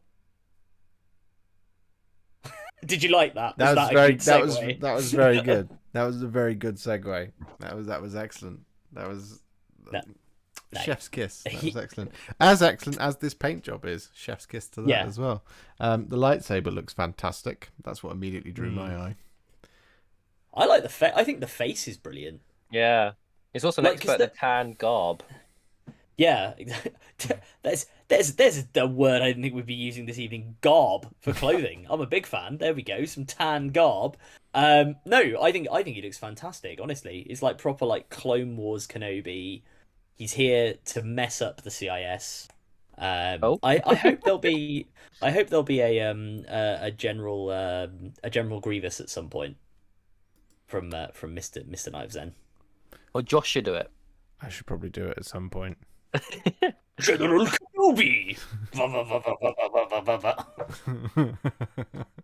No, it's great. It's fantastic work. And I believe that's a free-handed Rebel Alliance. No, Jedi symbol. Jedi Temple. Oh my! I didn't even notice that, but that's a Rebel Alliance. You're skipping a few years ahead. I'm skipping a I was few going to years say, ahead. Josh, come on. Gonna The give Jedi, Republic. the Jedi were the guardians of peace and justice in the galaxy before the Dark Times, before the Empire. Dude, what's the quote about a blaster? So uncivilized. Thank you. That's what I wanted. I believe last month when we saw Ben Kenobi, we said we Just descended to doing quotes from Star Wars. I think that's what happened. Yeah, but I believe we also said we said that the Star Wars Legion miniatures on the stream, they'll be back and in greater numbers. Well, they are back. What's funny is that the series isn't even out yet, so the quotes are good like this. But when the series comes out and everybody starts painting them, it's gonna be carnage. Should we do a watch-along party for it? I think would people in chat be interested in that if we did some kind of? I think it might make Josh's computer actually just explode completely. But if people would be interested in a watch along party for the Kenobi series, I think that might be quite fun. I was just gonna say one of my favorite related videos I've seen someone put on YouTube was it's the bit in A New Hope where Obi-Wan Kenobi says to Luke Skywalker, and he gives him his, this was your father's lightsaber. He would have wanted you to have it when you were grown up or whatever. Gives it to him, and he goes, "This is the weapon of a Jedi Knight from a more civilized age," or something like that. And then it's interspersed with all the Jedi just murdering like various and people getting cut in half by it, and it's like, is it more civilized though? Really? Is it? Pretty sure Obi-Wan's got PTSD from the Clone Wars. Well, Can you blame him though? Everyone he knows is dead. Yeah. Well, Spoiler. Jesus. Well, thank you very much, Knight of Zen. Thank you very much. That's very cool. Amazing. Awesome. And I agree with the sentiment in the chat that yes, that is an amazing birthday present. Right, moving on. Next up, he's here in the chat with us. We have the Knights of Maha. Now, Hey, So he gets to berate your pronunciations while he can. live. hang on, we've got action shots. This is have. great. Yes. So he's got a fair number of things as well. And what's really funny about this is there's one I know that's coming up, which is really hard to pronounce. He's given me a phonetic guide, and I'm still going to muck it up. So let's watch this. So he says, "Hello, everyone. I hope you are well and prospering. Firstly, here are a few shots of the Knights of Maha during their first outing at a casual 500-point event at my friendly local gaming store, where they went 2 wins out of 3, beating Orcs and Iron Warriors, though succumbing to the mortal wound output of the Thousand Suns. Not a bad start, and as expected, their colour scheme received a few comments. Some were even positive." I'm sure they were all positive, my friend. They look absolutely awesome. Glorious. On the tabletop. Yeah. Oh, Yeah. I love it. I love in What the is better action than a shot. space marine standing on a big rock? Nothing is better than that, as we've discussed at length. My favourite is the top right picture where the assault intercessor is basically jamming his chainsaw down that wall. Eat it, orc. Just punching him squarely in the face. It's wonderful. Is that Chaplin about to take is it obliterate his head off? It looks like it. Looks like it, yeah. Yeah, he's only got 2 wounds left. So I reckon the chaplain could have him. That's I'm just more gonna wounds say. than a Chaos Space Marine should have. Don't. You'll anger chat. Balance status slate. FYI, Chaos Space Marines, 1 wound forever. It's happening. Yeah, no, we've got some action shots. He does have some absolutely amazing pieces, though, that have been painted up. I love the bird on the captain. Just before we move on, love the bird on the captain. Is that from Inquisitor Cotias by any chance? The bird. Which one? In the middle, or sorry, is he a lieutenant? In the main picture. I can't see the bird unless I'm going crazy. He's holding his hand up. He's like holding his hand up, right? And he's got something on his hand. Is that not a pistol? I'm sure it's a bird. No, I think no. The pistol's behind, right? There's a blade guard behind who's got a pistol out. Am I going mad? Chewy, please, in chat. Unless I'm going mad. Yeah, that's definitely two pistols. Is that a pistol or a hand? A bird? Nope, it is two. I've just looked closer. It is in fact a plasma pistol or a Volkite pistol. Remember that Facebook thing with the dress that people used to see different blue or colours? white? Yeah, I thought you were doing that to us. Is it black and gold or Chewy, blue and white? Just Chewy, mate, save me here. Just say there's a bird, mate. Just say there's a bird because it's really well done. I thought it was like his. Oh, he said. How many beers have you had? I thought it was. I've had one cider. I thought it was going to be the. I thought it was like the like the raven. Like, so, we had the Raven on the previous models. But no, yes, it is cool. Whether it's two pistols or a bird, it looks very cool. I was confused then because I thought everybody at home and yourselves included were seeing one of the future slides, and I was seeing something completely different. And it's actually my predictive powers. It's actually your. Make Adam think he has psychic powers. You don't need the neck. I have truly become the hive mind. with that type of precognition, Adam, you're going to end up in a pool with 2 other people predicting future murders. So the Grey Knights are going to come knocking on your door. I'll show you his first. First of 3 character models. That's a trio of captains, although technically one's been converted to be something else. So this is Conrad Mecha. This one's the easy one. He says, this month I've been working on some captain models. I ended up with 3 in a short period of time from the Imperial magazine, Pariah Nexus, then the new Graphis captain model. He couldn't help himself, and I completely understand. He says, disclaimer, I have used Photoshop software to touch up the final image around the robe where it falls over his arm. It was recently damaged in a cat-related incident and would take time to repair. Let's start with Conrad Mecha. Captain of the 4th Company, see if you can spot the slight modification I made to this Gravis captain with mastercrafted bolt rifle. If you're struggling, he can point it out for you. He can point it out? Be his hand, right? Is it? Oh, the top of the sword. Yeah. The pommel. He's changed the pommel, underneath the hand, Yeah, he's not. I really like the helmet, the blue lines. He's not holding the pommel. He's pointing. Also, to save my blushes, I call all bolt weapons, pistol weapons, birds. So it's a real nice heavy auto bird that he's got there. Chewy. It's really real nice. No, in all seriousness, really love this. I am a big fan of the blue stripes on the helmet as well, both because they resemble like Celtic woadwork, which Chewy can let me know in chat if that's what he's going for, and also because again it sort of reminds me of the like clone trooper stuff on the Star Wars thing. I was thinking. So really cool. Yeah, Adam just wanted to flex that his knowledge there of the woadwork. I was like, what are you like? How do you just know everything? And I was like, I saw it. Went Star Wars.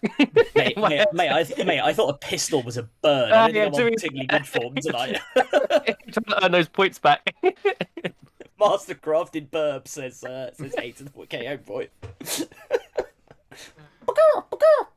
Chewie says, yes, that's it.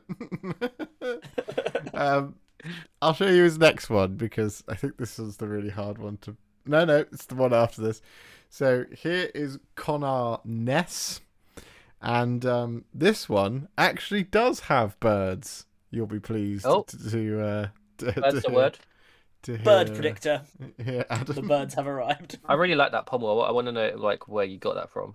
Just See, I might do birds, my mate. thoughts on that. my favourite part of Whoa. this model is all those floating pistols behind him. Yeah, Well, that's you know, amazing. If you go down to the pistol tree, you can get some pistols. No, it looks absolutely fantastic, Chewie. On like a more serious note, That's so really cool. really good. The work on the wings of the actual birds, the sort of ravens and crows, is fantastic. The face on the dude, he looks like an absolute bad man. And you wouldn't want to have an argument with him because he's clearly coming to bolt storm gauntlet you in the face. And yeah, just the whole model, it comes together so nicely, and the work you've done on the inside of the cloak with the blue stripe again to kind Yeah. of match up to the overall theme, lovely. Would you guys like to know a fun fact about this model? Yeah, Got go on. birds on it. It's the only Primaris character that can take the Teeth of Terror relic. Is it? Oh yeah, of course Yeah. it is. Ah! Fountain of all knowledge, me.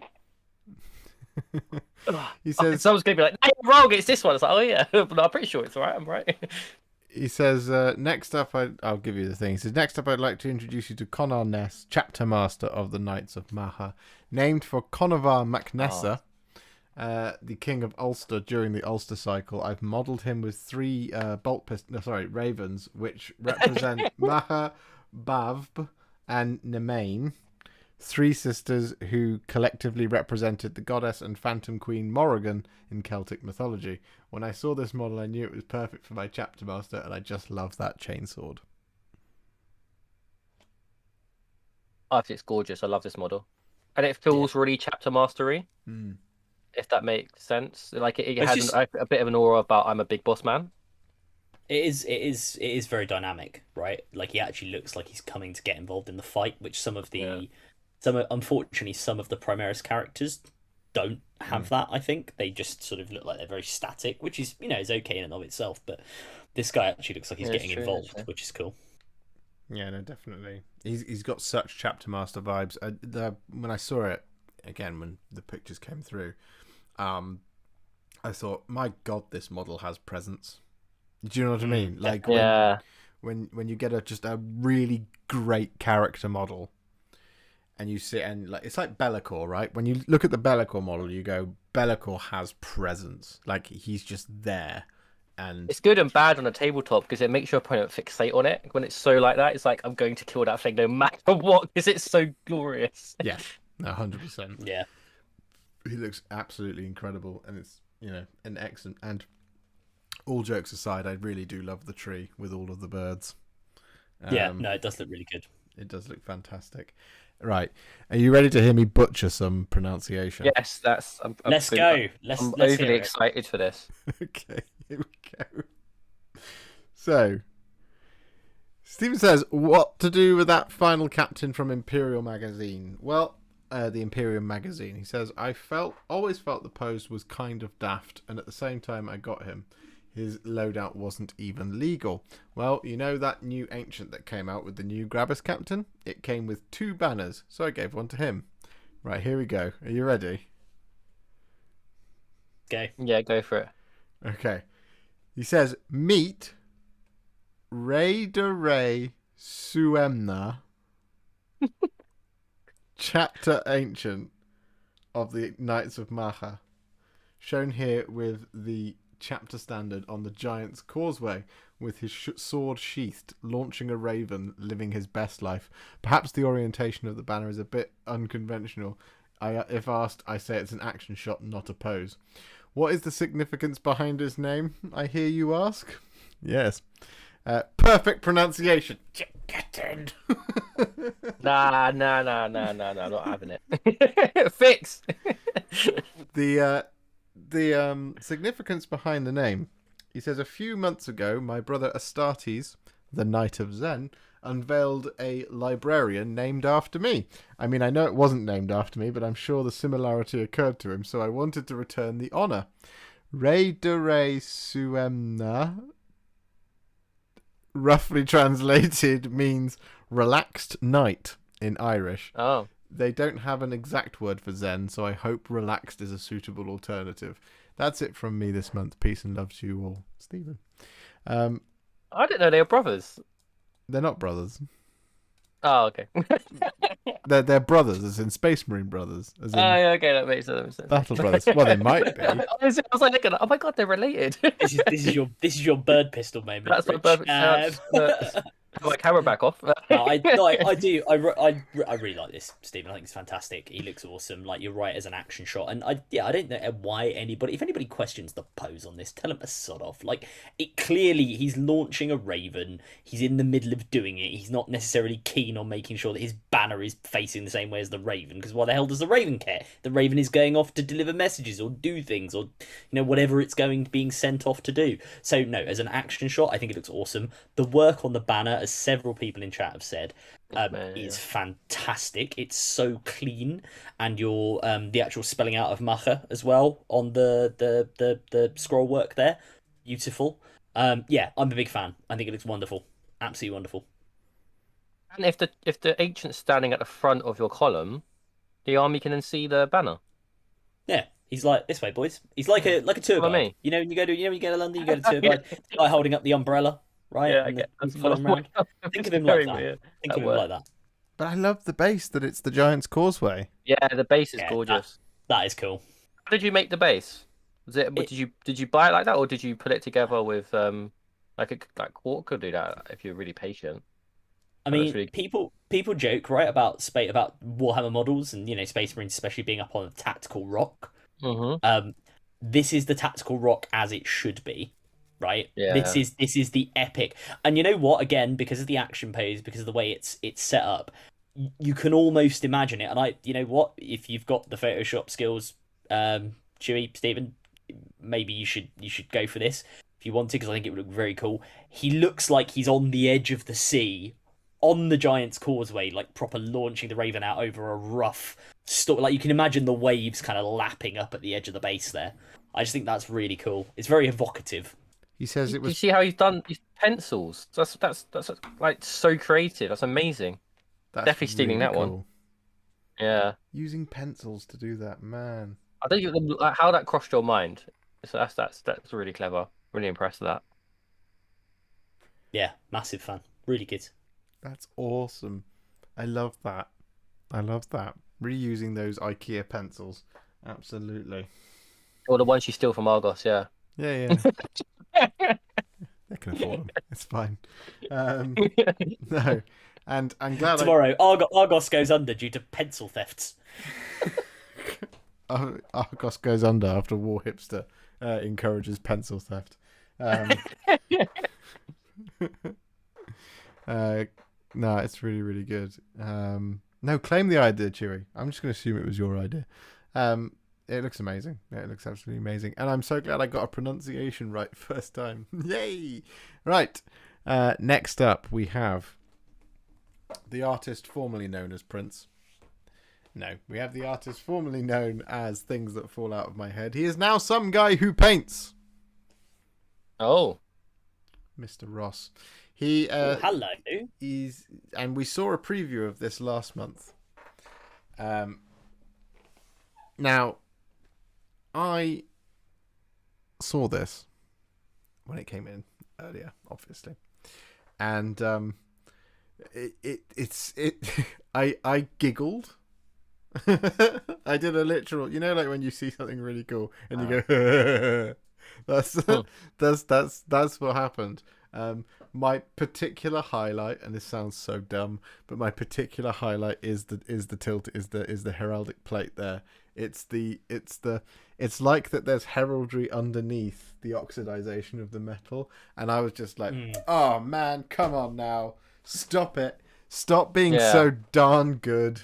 Oh no, but man, honestly, this Knight Paladin looks amazing. He says, for Chapter 8 of the tale, my main focus was ironically based around finishing off Chapter 7's Knight Paladin, which I'm pleased to say is done, and done to an exceptionally high standard.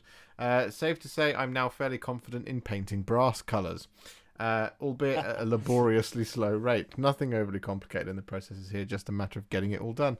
I continued the weathering on the frame. Every rivet got some kind of colour applied to it to help build excuse me, build up the interest when you get in close. I have to say I really like the satin silver you get from Runefang steel with a satin varnish over it. I shall be using that one again. He's got some more. There's a symbol under there. I couldn't figure out what it was. I, for a second, thought it was the triad of Nurgle. But, really like it's the little Is it things on a model that looks like this amazing that brings it together. So things like the barrel being a bit I don't know what the like word is, like charred almost, like because it's been firing and everything. Those little bits that make the rest of the paint job that's all so excellent just even better. what's the symbol? Do we have a close up of the tilting shield, or can I take a guess? Because this is going to be like another bird pistol moment, but to me it almost looks like there's that, I know there's a Chaos Knight house that has like a skeletal snake as its logo, like it's just the sort of top of the head and then like a bit of the, I guess, like a spine of the snake. And it almost to me looks a little bit like that, but obviously clearly my eyes are that of a mole. But that's kind of what it looks like to me. But let us know. This is where he's going to tell us it's a fleur de lis, and we've both gone for chaos, showing what our true allegiances are. He's going to be like, it's a bird, guys. It's actually a bird. It's a white. A bird holding a pistol. It's a white Spartan chevron. The Nurgle look is purely coincidental, he says. Right, there you go. Oh. There you go. It looks absolutely incredible. I love this. I love this so much. Harmonized there. We did. We could be a barbershop awesome tet. I don't know. Awed tet was what I was going for, because we're also overawed by your painting work here, Ross. His second slide on this Knight Paladin gives a couple of close-ups to the top and the back of the model. The kind of window port on the very top just looks absolutely ridiculous. Lovely. Yeah, really well done. It's so nice. It's so nice. And again, you really see this weathering up close. It just looks fantastic. The back of the model looks it looks like a knight that spends a lot of time focusing on making sure that it works. But if the paneling is weathered but still fine, it doesn't care, just as long as the knight runs, because those machine works there just look absolutely fantastic and so clean and oiled and wonderful. It's brilliant. I love it.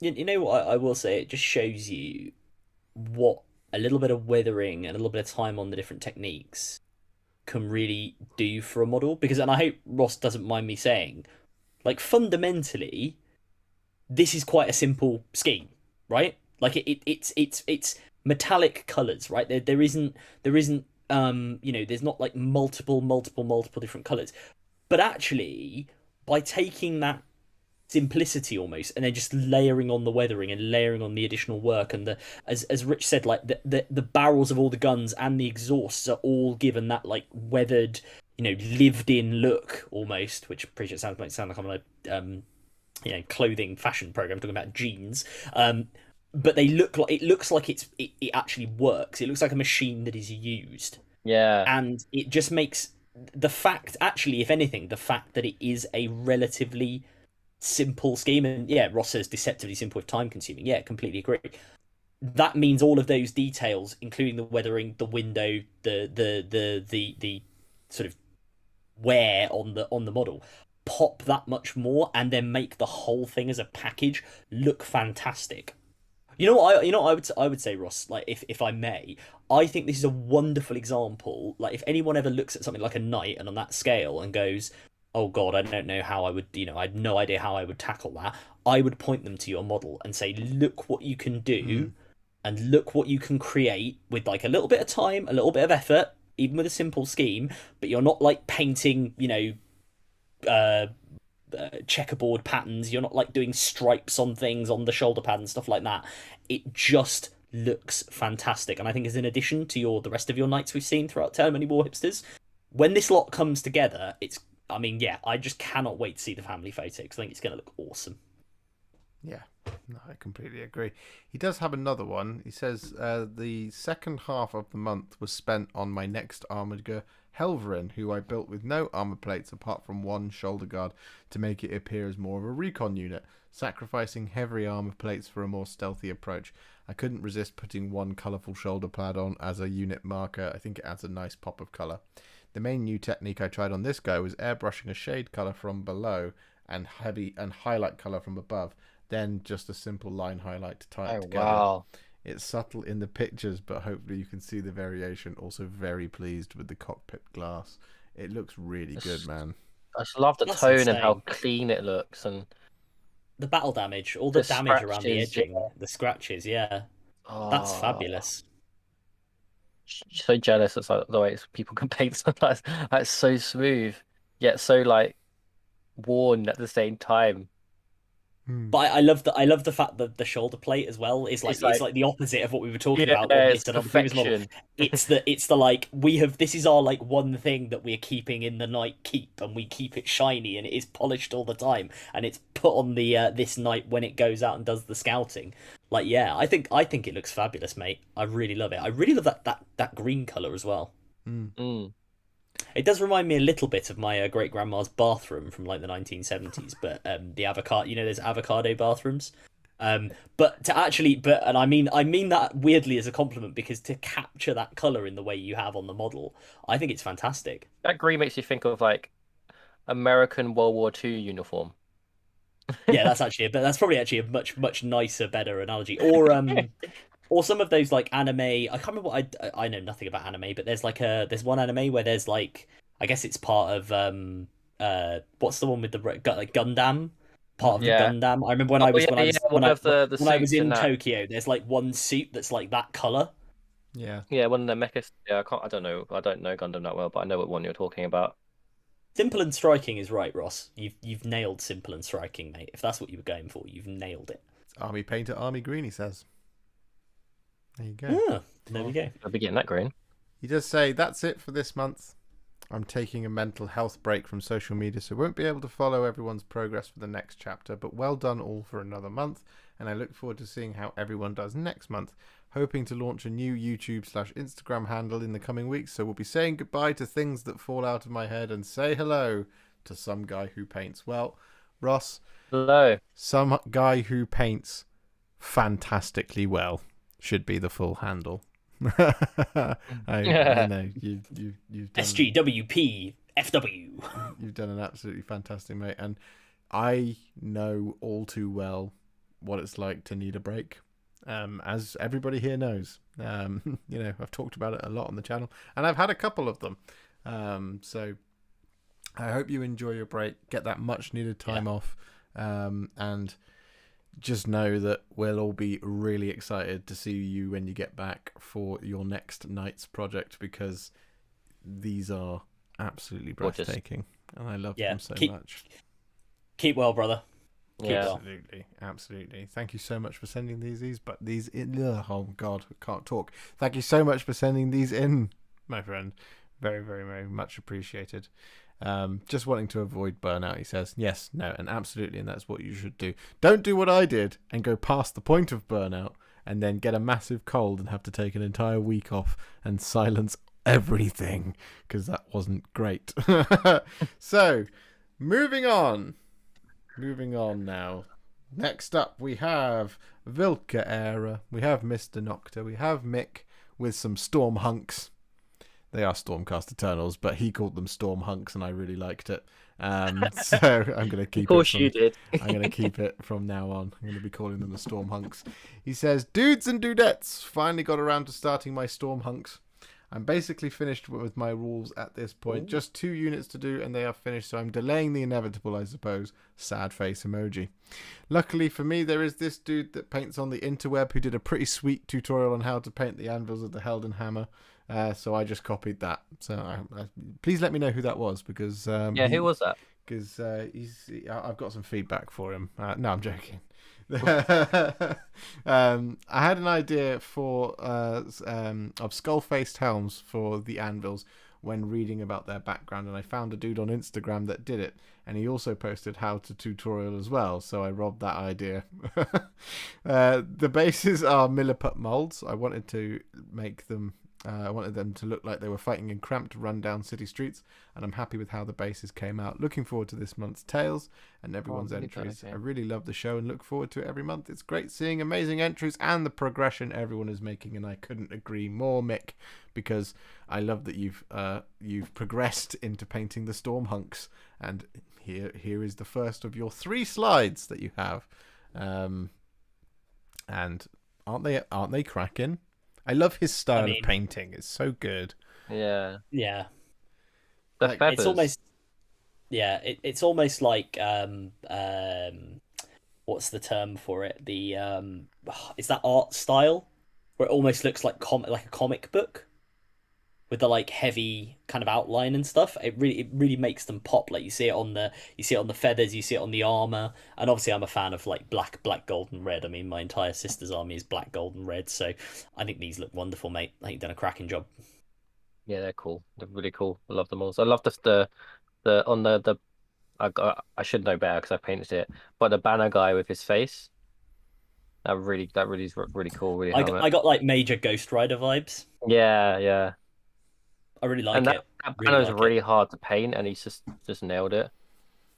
Yeah. I like the rays on it as well that he's added on. Yeah. Sorry, I thought I could hear a noise.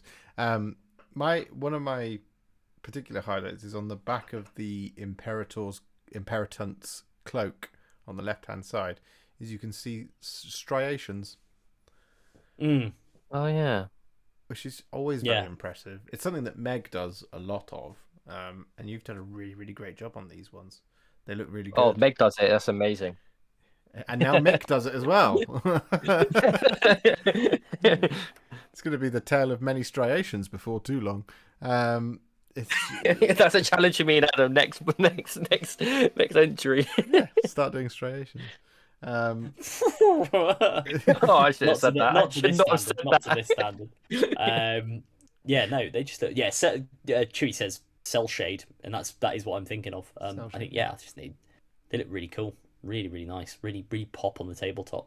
Yeah. And look how clean the white is on the end of the cape. That it fits in with the background. Mm. Yeah. That's just showing off that. Stop it, Mick. He's not here, is he? He was earlier. I don't know if he messaged me earlier today on Instagram. He'll laugh at me when I tell him that. He better watch his back. But he's got more, of course. I'll show you the next slide. So here's some more Storm Hunks. What we have is a Knight Arcanum, and we have the back of the Knight of Excelor. I'm such a big fan of, as we all know, of Storm Hunks, and the new Thunderstrike armor is just so pretty. Yeah, see, he is here. Oh. Hello.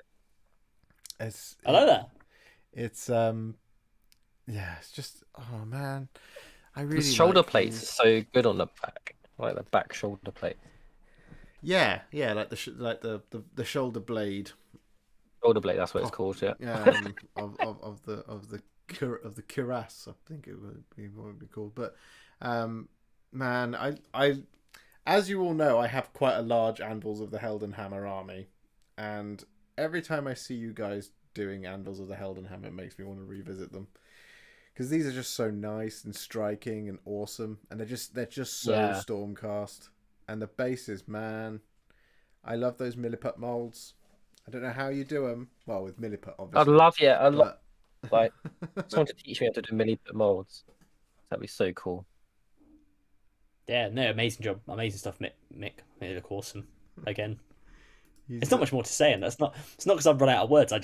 They just work on every single level. They work really nicely.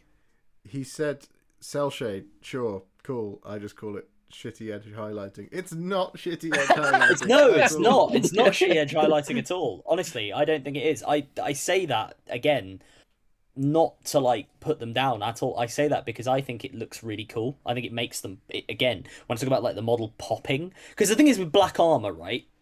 Black armor can, when, you know, and I say this for my black armor, right? Because I do it on my sisters, like some of my Space Marines as well, it can go quite flat, and it can kind of look like it's like, it's all just one big morass of armor. But what you've done here, Mick, like immediately, Rich went to the shoulder blade on the back of the Vexilla. Is it there? It stands. It makes them look like they are these like, it's got layers to it, and it's got these like plate edges. It looks really well done, mate. I think it's fantastic. Yeah, you've given your black so much depth. Yeah, don't call it shitty at all. Like never never put yourself down there. I think it's fantastic. Yeah. And I like your capes have depth. I know, thanks, dude. Where did you get the molds modest. for the bases there? Great asks, Dave. Yeah, no, I'd like to know. Well, you were making your own ones, weren't you, Nick? Ages ago on using, what was it? Was it Batman toys, which was just like mind blowing to me. But no, Stormcast. He's got another. Sorry, that was my bad. Anyone who saw that on the stream, that was accident. I was on the wrong window. He's got another slide. That's it. Stream's over. Mike wins. Mick wins. There we go. We're done. He's got a family photo here. He did send me some individual photos of the Liberators and the Annihilators as well, but I wanted to include this. Oh, come on! Because this picture right here had so much impact for me when I saw it, because I was like, that is such a nice, striking force. I was like, Mick is in the Matrix right now. What do we need? Hunks, lots of hunks, and this is what we've got. He definitely likes a hammer, doesn't he? Well, yeah. Okay, listen, Mick. Yeah, giving me all this about your shitty edge highlighting, right? Go. I'm gonna say go outside and take the mirror, take a good look at yourself. No, go and have a cup of tea, sit down, relax, enjoy, have a good time. But seriously, dude, these look fantastic. They are so striking. Like Josh is absolutely right. They jump out of the picture at you, and on the tabletop, as an assembled force like this, you're going to put this army down if you go to events or tournaments or even just a casual game, and people are going to go, wow, that's a cool army. I guarantee that now people are going to say that about it, because it just looks so striking. And when you think about the fact that a good number of Stormcast are gold, and obviously we've got like the teal guys as well, but I would imagine gold is the most common that you get. Yeah. The fact these guys are the black, gold, and the white, and you've got the red as that extra little bit to like pop on top. Yeah, I would never. Don't worry at all, man. People are gonna love this, as they should. Look at the lightning on the shields, for God's sake. I love seeing. Yeah. I love seeing Liberators. I really do.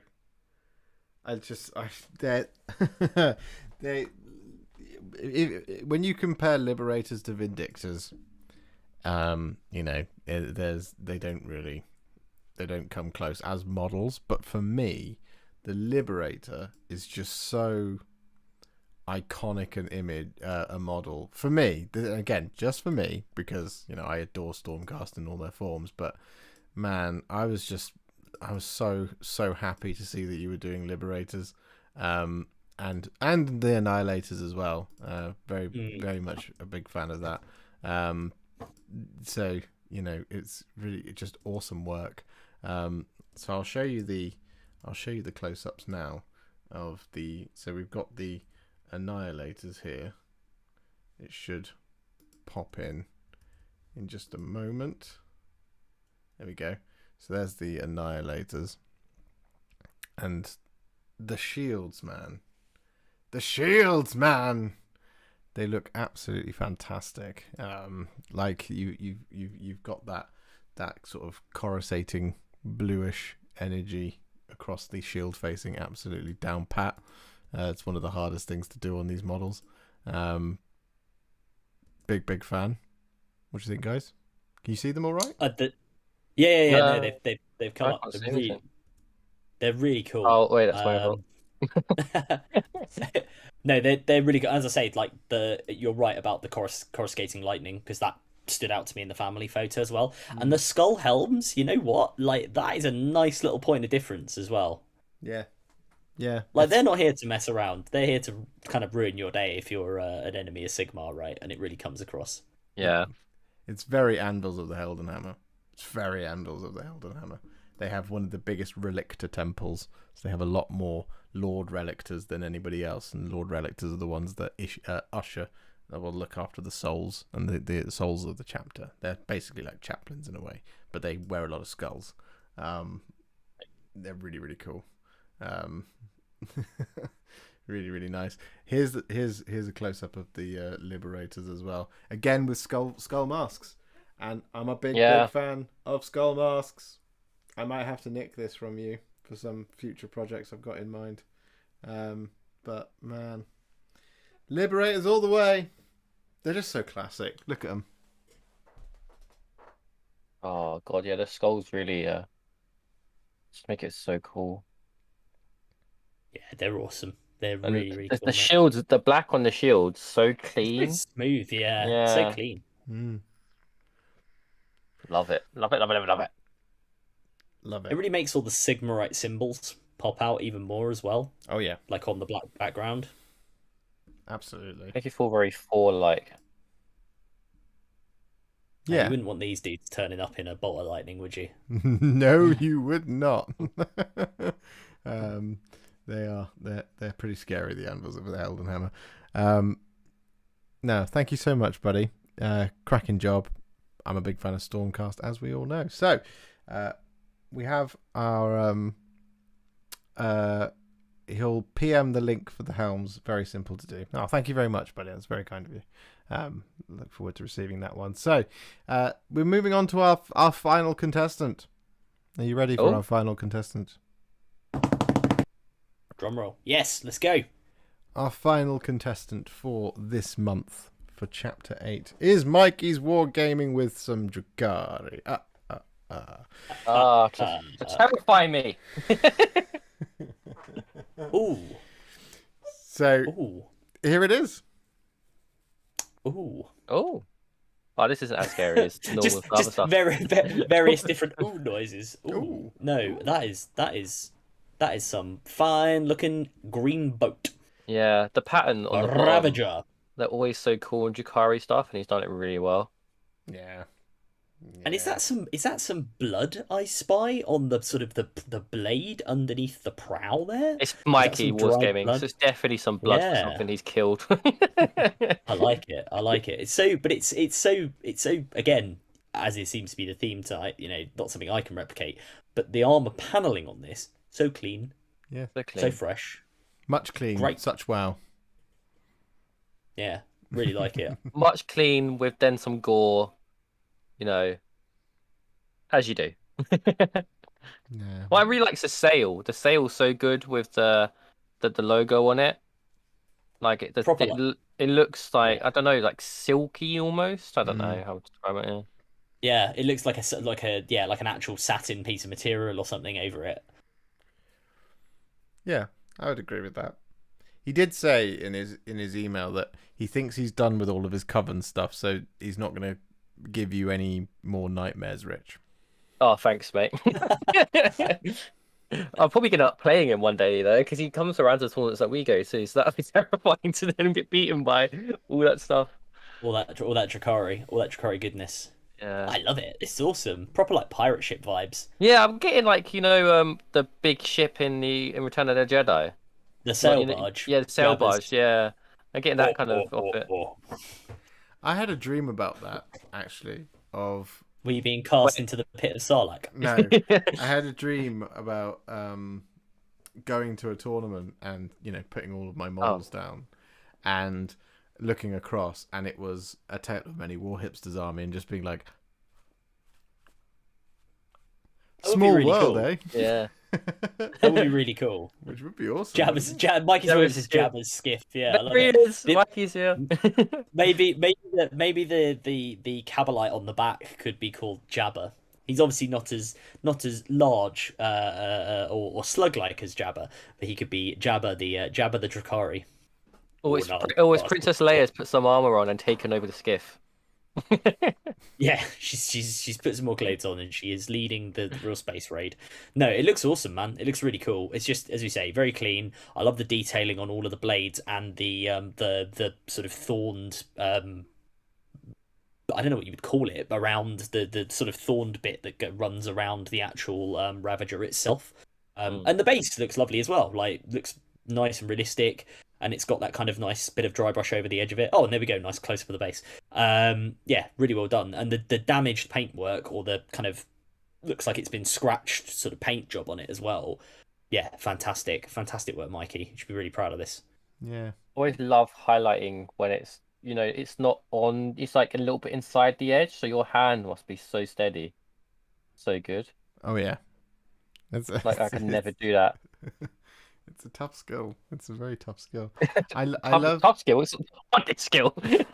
My favorite thing, and I've been trying to figure out how to say this about your yellow markings, is the way that they're all blended and then you go and battle damage them. Because they're definitely darker towards the tips and brighter towards the edges. Yeah, for sure. Do you do it by painting it a yellow color and then edge highlighting it with quite a subtle edge highlight? Because that's what I thought initially, but to me I was like, no, there's got to be some blending going on there because it's too smooth a transition. There is an edge highlight in there, but yeah, I couldn't quite figure it out. You will have to teach me one day, Mikey's Wargaming. You absolutely will. Right. Does anyone have anything left to say about this torture machine? Stop. All of you, stop producing such beautiful, smooth models. No, don't. We love looking at them. This is just another example. Fantastic. Yeah, it's gorgeous. Wet blend it with Avalanche Sunset and Flash gets yellow. Yeah, see, I knew it was. Nice. I knew it was. Nice. I mean, I knew it was a blend all the time. Like, I didn't have to ask. Mikey, your challenge for the next chapter of Tell 'em Any Warhipsters is to come up with an even bigger monstrosity for your. Even though you said you're done with your covens, or just come up with something that you think will frighten Rich. I think it's fairly easy. So it's not hard. Rich, so. You've done it a few times, haven't you? Yeah. Anytime he's done covens, homunculus covens, you've texted me in the morning saying I didn't sleep. No, cracking job. Right.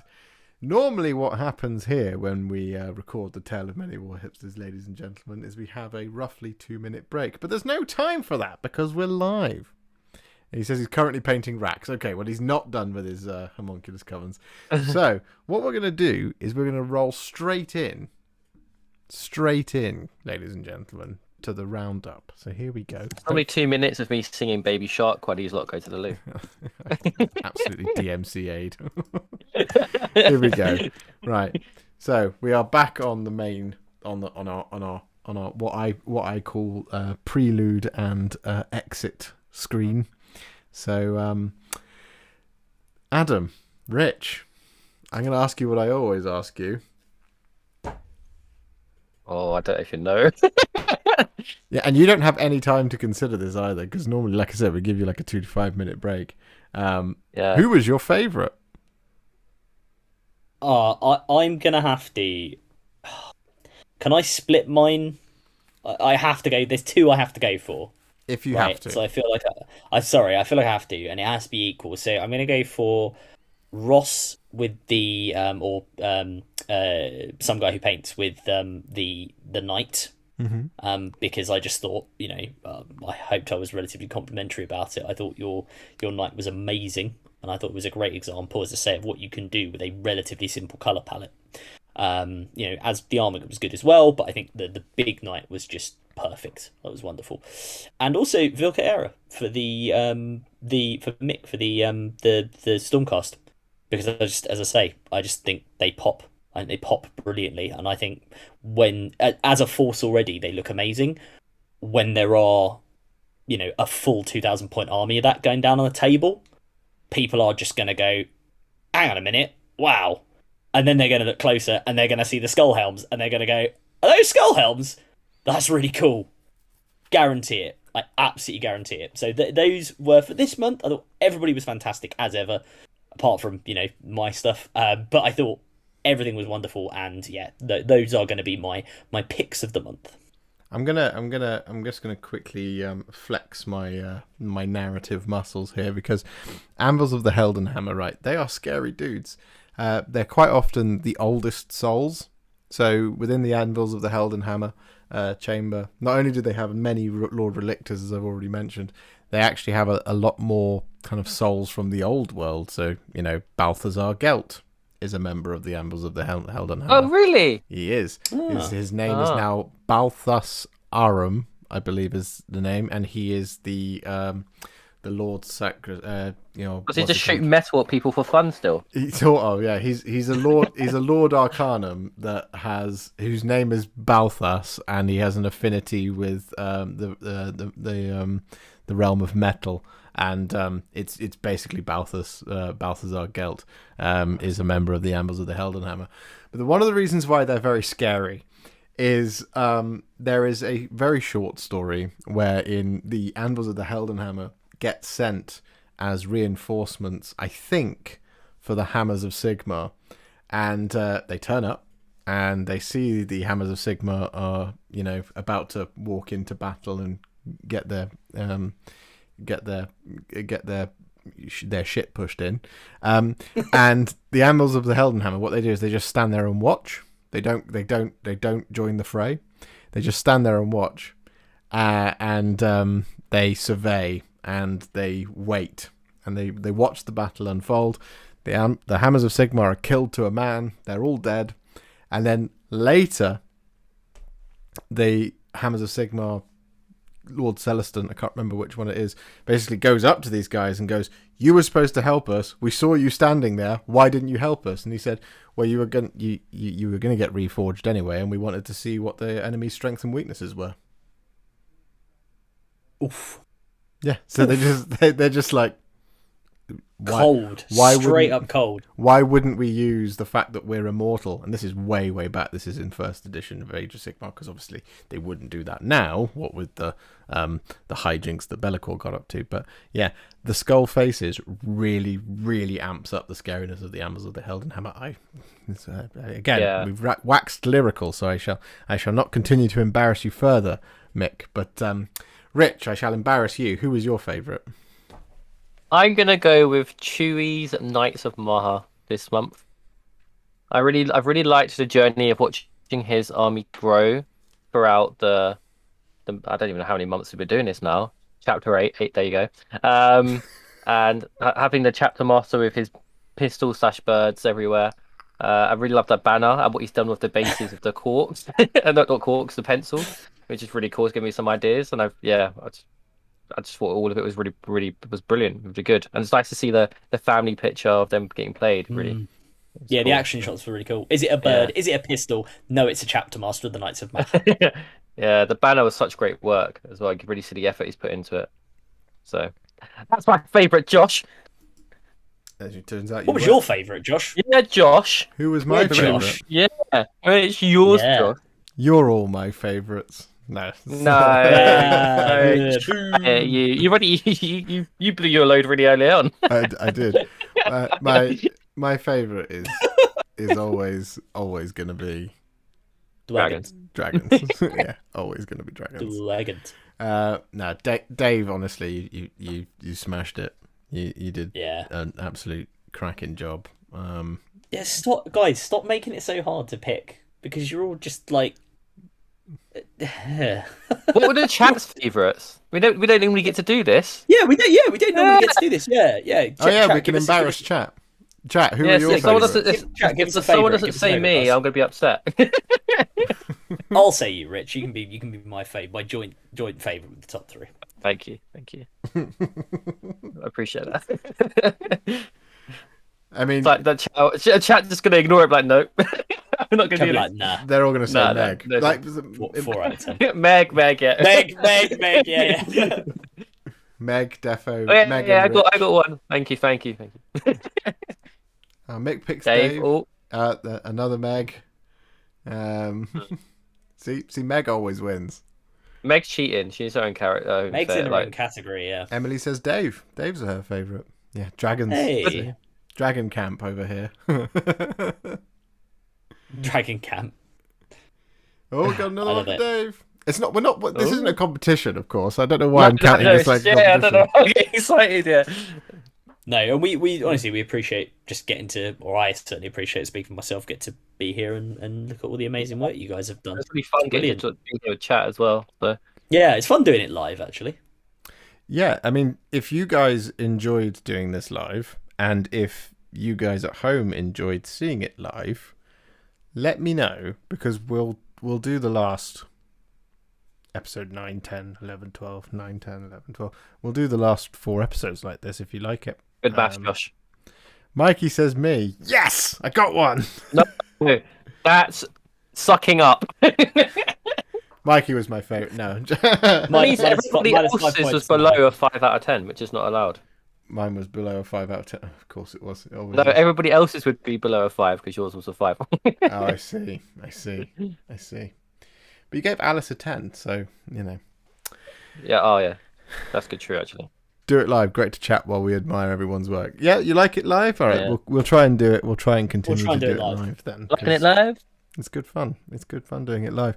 So, here is the next level of, hopefully, and my CPU usage has gone up to 81%. So this might kill it Oh. right now. But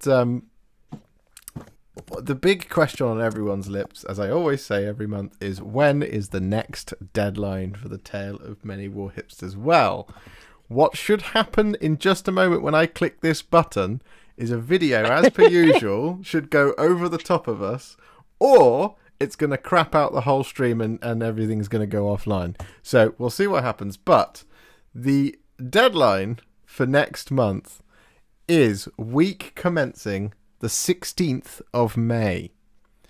Week commencing the 16th of May. That is your Chapter 9 deadline. Email all pictures, videos, text, etc. to therealwarhipster@gmail.com to be included in our next Tale of Many Warhipsters. As per usual, you guys know the drill by now. Did that work? Are Yeah, we It's- still no, live? well, I'm looking at it. You're still live. The real at warhipster@gmail.com, or whatever your email address is on the screen right now. And 16th of May came up, and that's the important. Yeah. Yeah. It says Richard is amazing. Oh, thanks, Josh. Get ready, Reza, for loads of racks. Yay! Prepare yourselves. Definitely have to play Yeah. you. We But can I'll do be some of like, the we can do some of the overeyeing proper myself. creepy lore behind racks as well. So we can save that for next time. I have a riptide to protect myself. Week commencing 16th of May. I believe I can do it again. Actually, let's see if we can. Let's tempt fate. Oh, So we'll just- now you're playing Just with flexing. Literally playing fire. I'm literally playing on fire. There we go. 16th of May. Just so you guys know, week commencing 16th of May. And as per usual, email. So, your Josh, stuff. what date was that? It's week commencing the 16th of May, my friend. I'm not going to play it again because we just had a CPU spike to 96%. Oh God, I didn't even know they could get that high. She can't take any more, Captain. I actually had to turn the gain down on the microphone earlier today when I was testing this because the fan was going so hard on this computer. Yeah, if it is quiet, you can hear what sounds like a jet plane. It's actually your PC. It's really Oh, bad. God. Right, well, hopefully next time we will have enough CPU usage in a month's time. We'll have enough CPU space to actually run some music at the same time as this. I'm hoping. Oh God. I'm sorry we didn't have any music this time. You just had to listen to our own voices.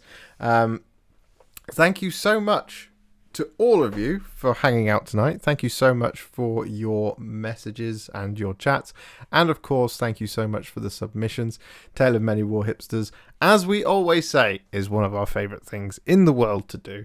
And Absolutely. it's only gotten better with live. I really like doing this live with you guys, being able to chat with you at the same time. Josh's computer just created a ruin storm. Oh yeah, it did. If you experience any Wi-Fi blackouts, that's my, Gellerfield is down, guys. That's my- Gellerfield is down. that's my bad. I do apologise. Oh, excuse me. I've got the hiccups. So on that note, Bless you. thank you so much for watching. Rich, where can people find you? Instagram at Reza Prime. I forgot, and here, and Conclave. People. Thought to be at large in the Greater London area. Yeah, just everywhere. Just put the bat signal up, and I might turn up. Adam, where can people find you? I am on Instagram at ADR Wargaming, or one word, and I'm also on YouTube at 5minute 40k. And I think we will be doing our Sunday show, so we will be streaming again relatively shortly if people want to tune in and see Josh and I chat nonsense about Warhammer. Yes, we will. And you'll also have an opportunity to see how to paint the avatar like the box and not as well as Meg's. That tutorial is coming out tomorrow. And I've got something sneaky planned for Friday, because for those of you who don't know, a week on Friday I will be streaming for 24 hours. Ooh, That is some endurance painting. That is. I will be doing 24 hours painting these bad boys. I built 10 of them today. 10 Spite Revenants. I just have 5 Kurnoth Hunters left to build, and then we are ready to get... Well, I've got to prime them all. But yes, I will be doing that. And so on Friday, we're going to do a little video explaining just what we're doing and how you An 80s training montage. And an 80s training montage, exactly.